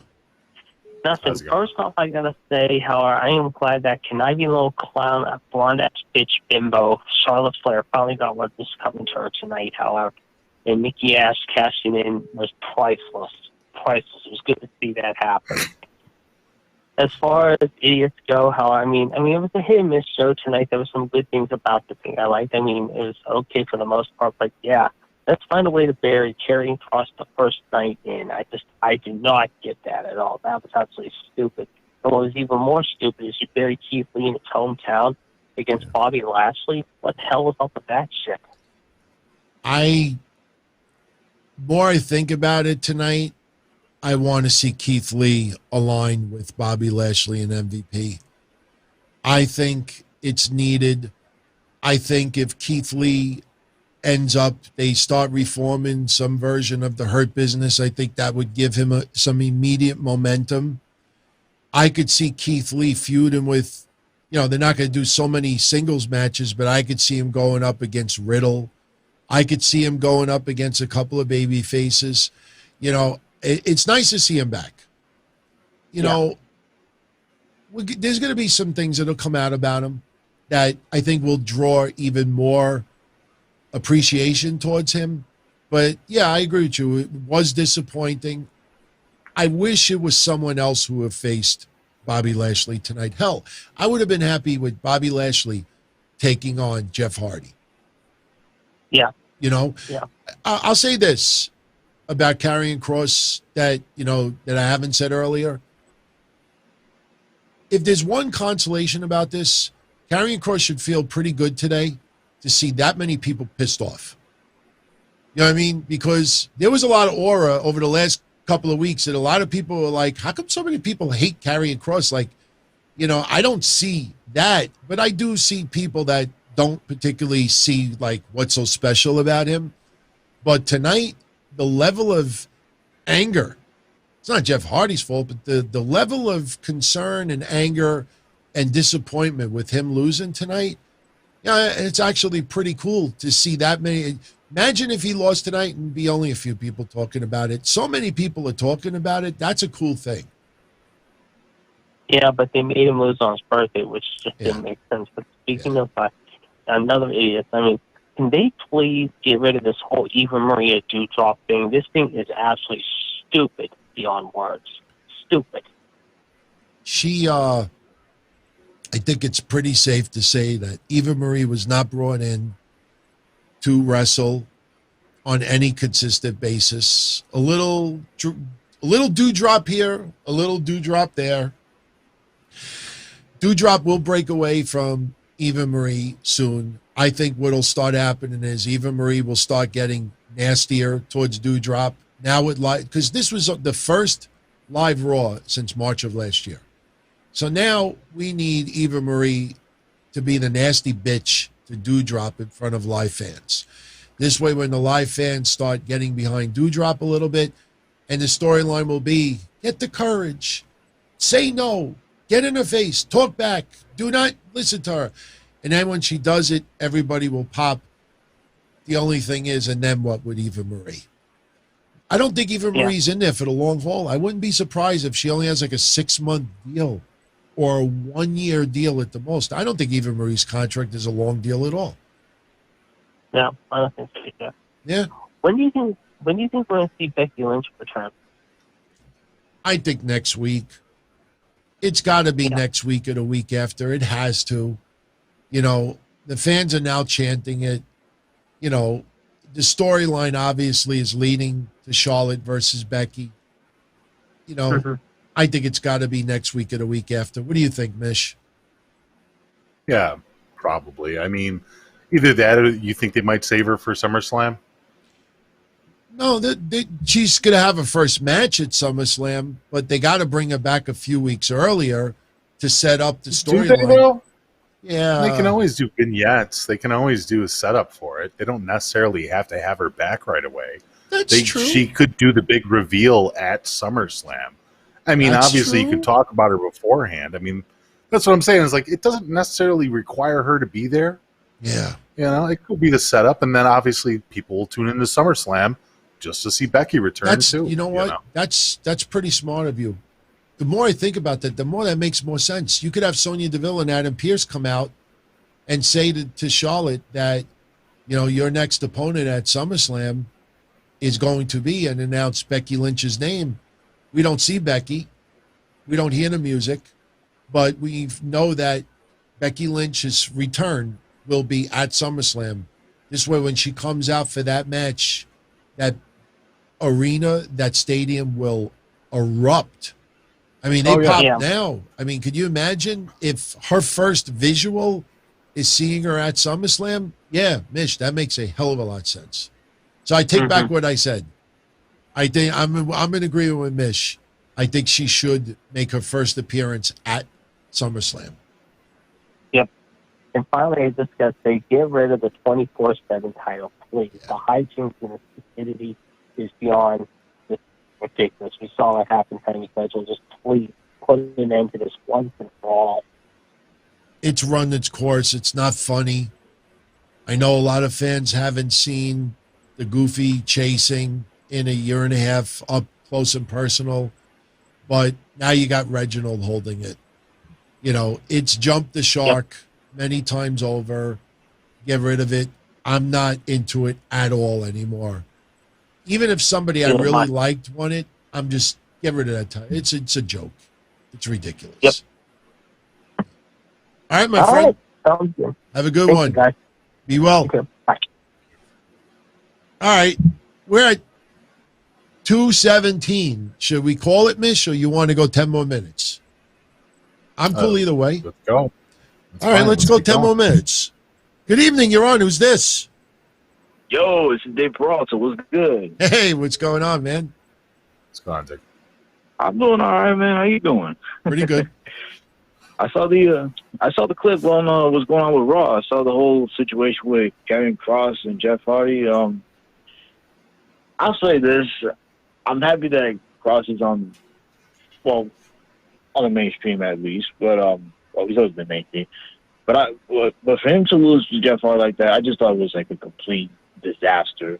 But I will say that doesn't mean that it's going to affect his whole career. I think that he's going to continue his way up, work his ass off, and get that world title. I still hold hope on that, man.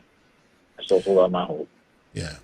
I tell you, if you look at the last 7 days, to see him dominate Gargano as much as he did, absolutely, but allow a past his prime Jeff Hardy beat him with Jeff Hardy's feet on the ropes for elevation, for leverage. You know, that's a pretty big shift in 6 days. So it almost feels like they have to fix this error. Look, Nikki A.S.H. It's like 2 or 3 weeks ago, she lost. She got pinned. Right. And I remember a lot of people in uproar like, oh, that was stupid.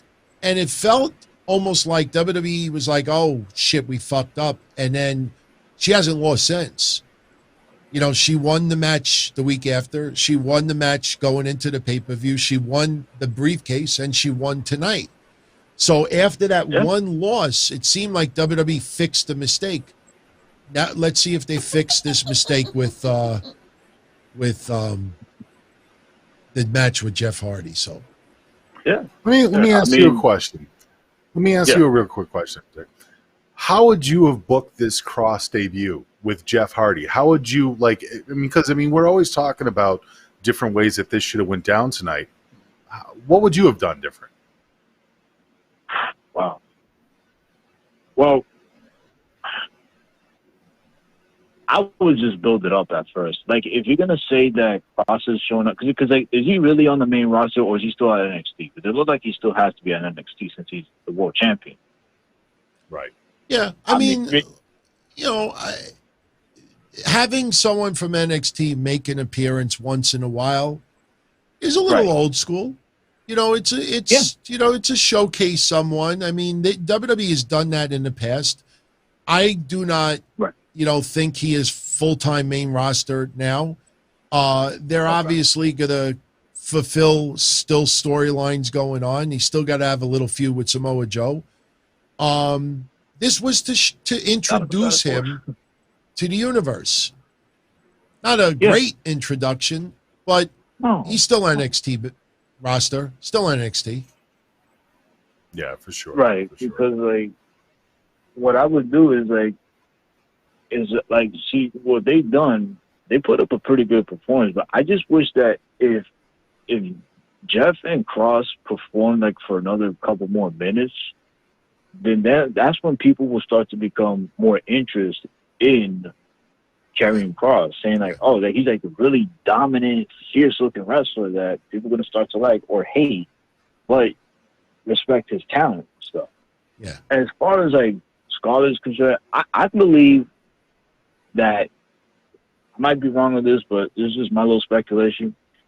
She's got to show up in about a week or so, or two, just to set up a little ambush or segment with Jeff Hardy, like leading to Kross, like getting his revenge and stuff. Because I think that could be a very good way for Kross to get his retaliation back and stuff.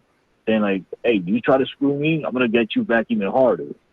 I don't see why not. And I think for Jeff, hey, he's doing a pretty good job, like helping him get over a little more. I mean, look, it's a start. It's not, that doesn't mean that Kross's career is ruined. I just think it's the beginning of his little career in the mainstream roster. Yeah. For now. But like, I am looking forward to his little feud with Samoa Joe. That looks really exciting. Really, really exciting. No doubt those two are going to tear the house down the next, like, NXT. And Joe's got to troll Kross tomorrow. I mean, on NXT, Joe's got to troll Kross for losing. Yeah. So we got to get that. So, yeah, I like that. So, all right, my friend.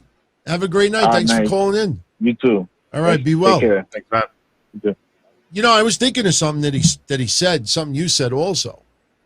They could also be doing something where Karrion Kross, without Scarlett by his side, like something's off with him. And she is needed to straighten his ass out. She's his urn? Yeah, she's his urn in some way, shape, or fashion. They could possibly, that could be a possibility. I don't know how deep they would do that with the main roster as far as the storyline, but well, I mean, they're still pushing the clock, they're still pushing the tick-tock, they're still pushing the fall and pray. So even though Kross has kind of leaned a little bit more towards his New York roots as of late, especially in his promos, tonight they definitely made it very clear that they want to still stick with the almost, superstitious, supernatural type of attachment. Yeah. So, I mean, the idea that they might bring out Scarlett, and Scarlett might be a little bit of his attachment more than just his muse, I could go with that. That would be very interesting. A human urn. Yeah. That could be very interesting. I just hope we don't have a segment on NXT where he confronts her and says to, where were you yesterday? I just hope we don't get something like that, because then that teases the beginning of the end of them as an on-air couple. So I'm not saying it's going to happen. The vignettes. You even said it yourself. They didn't show her in the vignettes, so that wouldn't have made any sense. Yeah. I don't know. I'm kind of like lost with that, but we'll see. Look, tomorrow's NXT, so, and you and I will be on Patreon. We're going to do we're going to narrow down the shows today. I think the final 8 with the TV sitcom tournament. Before we go, I just want to give one shout out to a gentleman who sent us a super chat, Tony Gloss. John B was the best GD. Mekaleka hi, Mekahini ho. Who's Giambi? I know Giambi, Jason Giambi, who was a baseball player, but who is Giambi? Mekaleka hi, Mekahini ho. That sounds like something I would say when I'm drunk, when I want my fiance to do something. Pee Wee with my Herman. butt. It's Pee Wee Herman. Is it really? Yeah. I don't remember that too much. So, everyone, we're going to start wrapping this up. I put the do not disturb on. So, we'll take calls on Thursday again. You know, let everything that went down tonight with Raw, let it simmer a little bit. Let's see what happens on NXT tomorrow. I'm curious if we see Jeff Hardy interact on NXT a little bit. That would be interesting. A little bit different. Yeah. Let's see where this goes with Mandy Rose. Some funny comments in the chat. But Mish, I want to thank you for staying up a little bit extra tonight. We took some calls. Very interesting Raw. I think it kind of warranted a little bit extra convo, but much love, my friend. Yeah. And by the way, I know you haven't been on Twitter because you didn't even react to this. Brian Clark has the Atom Bomb, the footballs available, and the goggles. And really? I got a set coming to you. Oh shit! Oh, yeah. Very cool. Yeah, so you got to DM me your address again because I can't find it. I think I deleted the email, but and you also got to let me know what you want written on it, because I talked to Brian Clark yesterday privately, and he's like, find out from Mish what he wants written on there. Oh, do you want just his name? Do you want it written out? So you just email me privately or DM me on Discord privately. Yeah, my inner child is mused. Thank you very much. Yeah, no, I figured you. I had a feeling that you probably didn't even know, but yeah, you got a football and you got goggles coming your way. I had a real busy weekend. But it's all good. Well, we'll continue the conversation tomorrow on Patreon, my friend. Have a good night. Much love as always. See you, everybody. Be well. Much love. Everyone, I can't thank you enough for everybody who tuned in tonight that does not normally tune in on Mondays, because I know there's so many podcasts on live at the same time. I get it.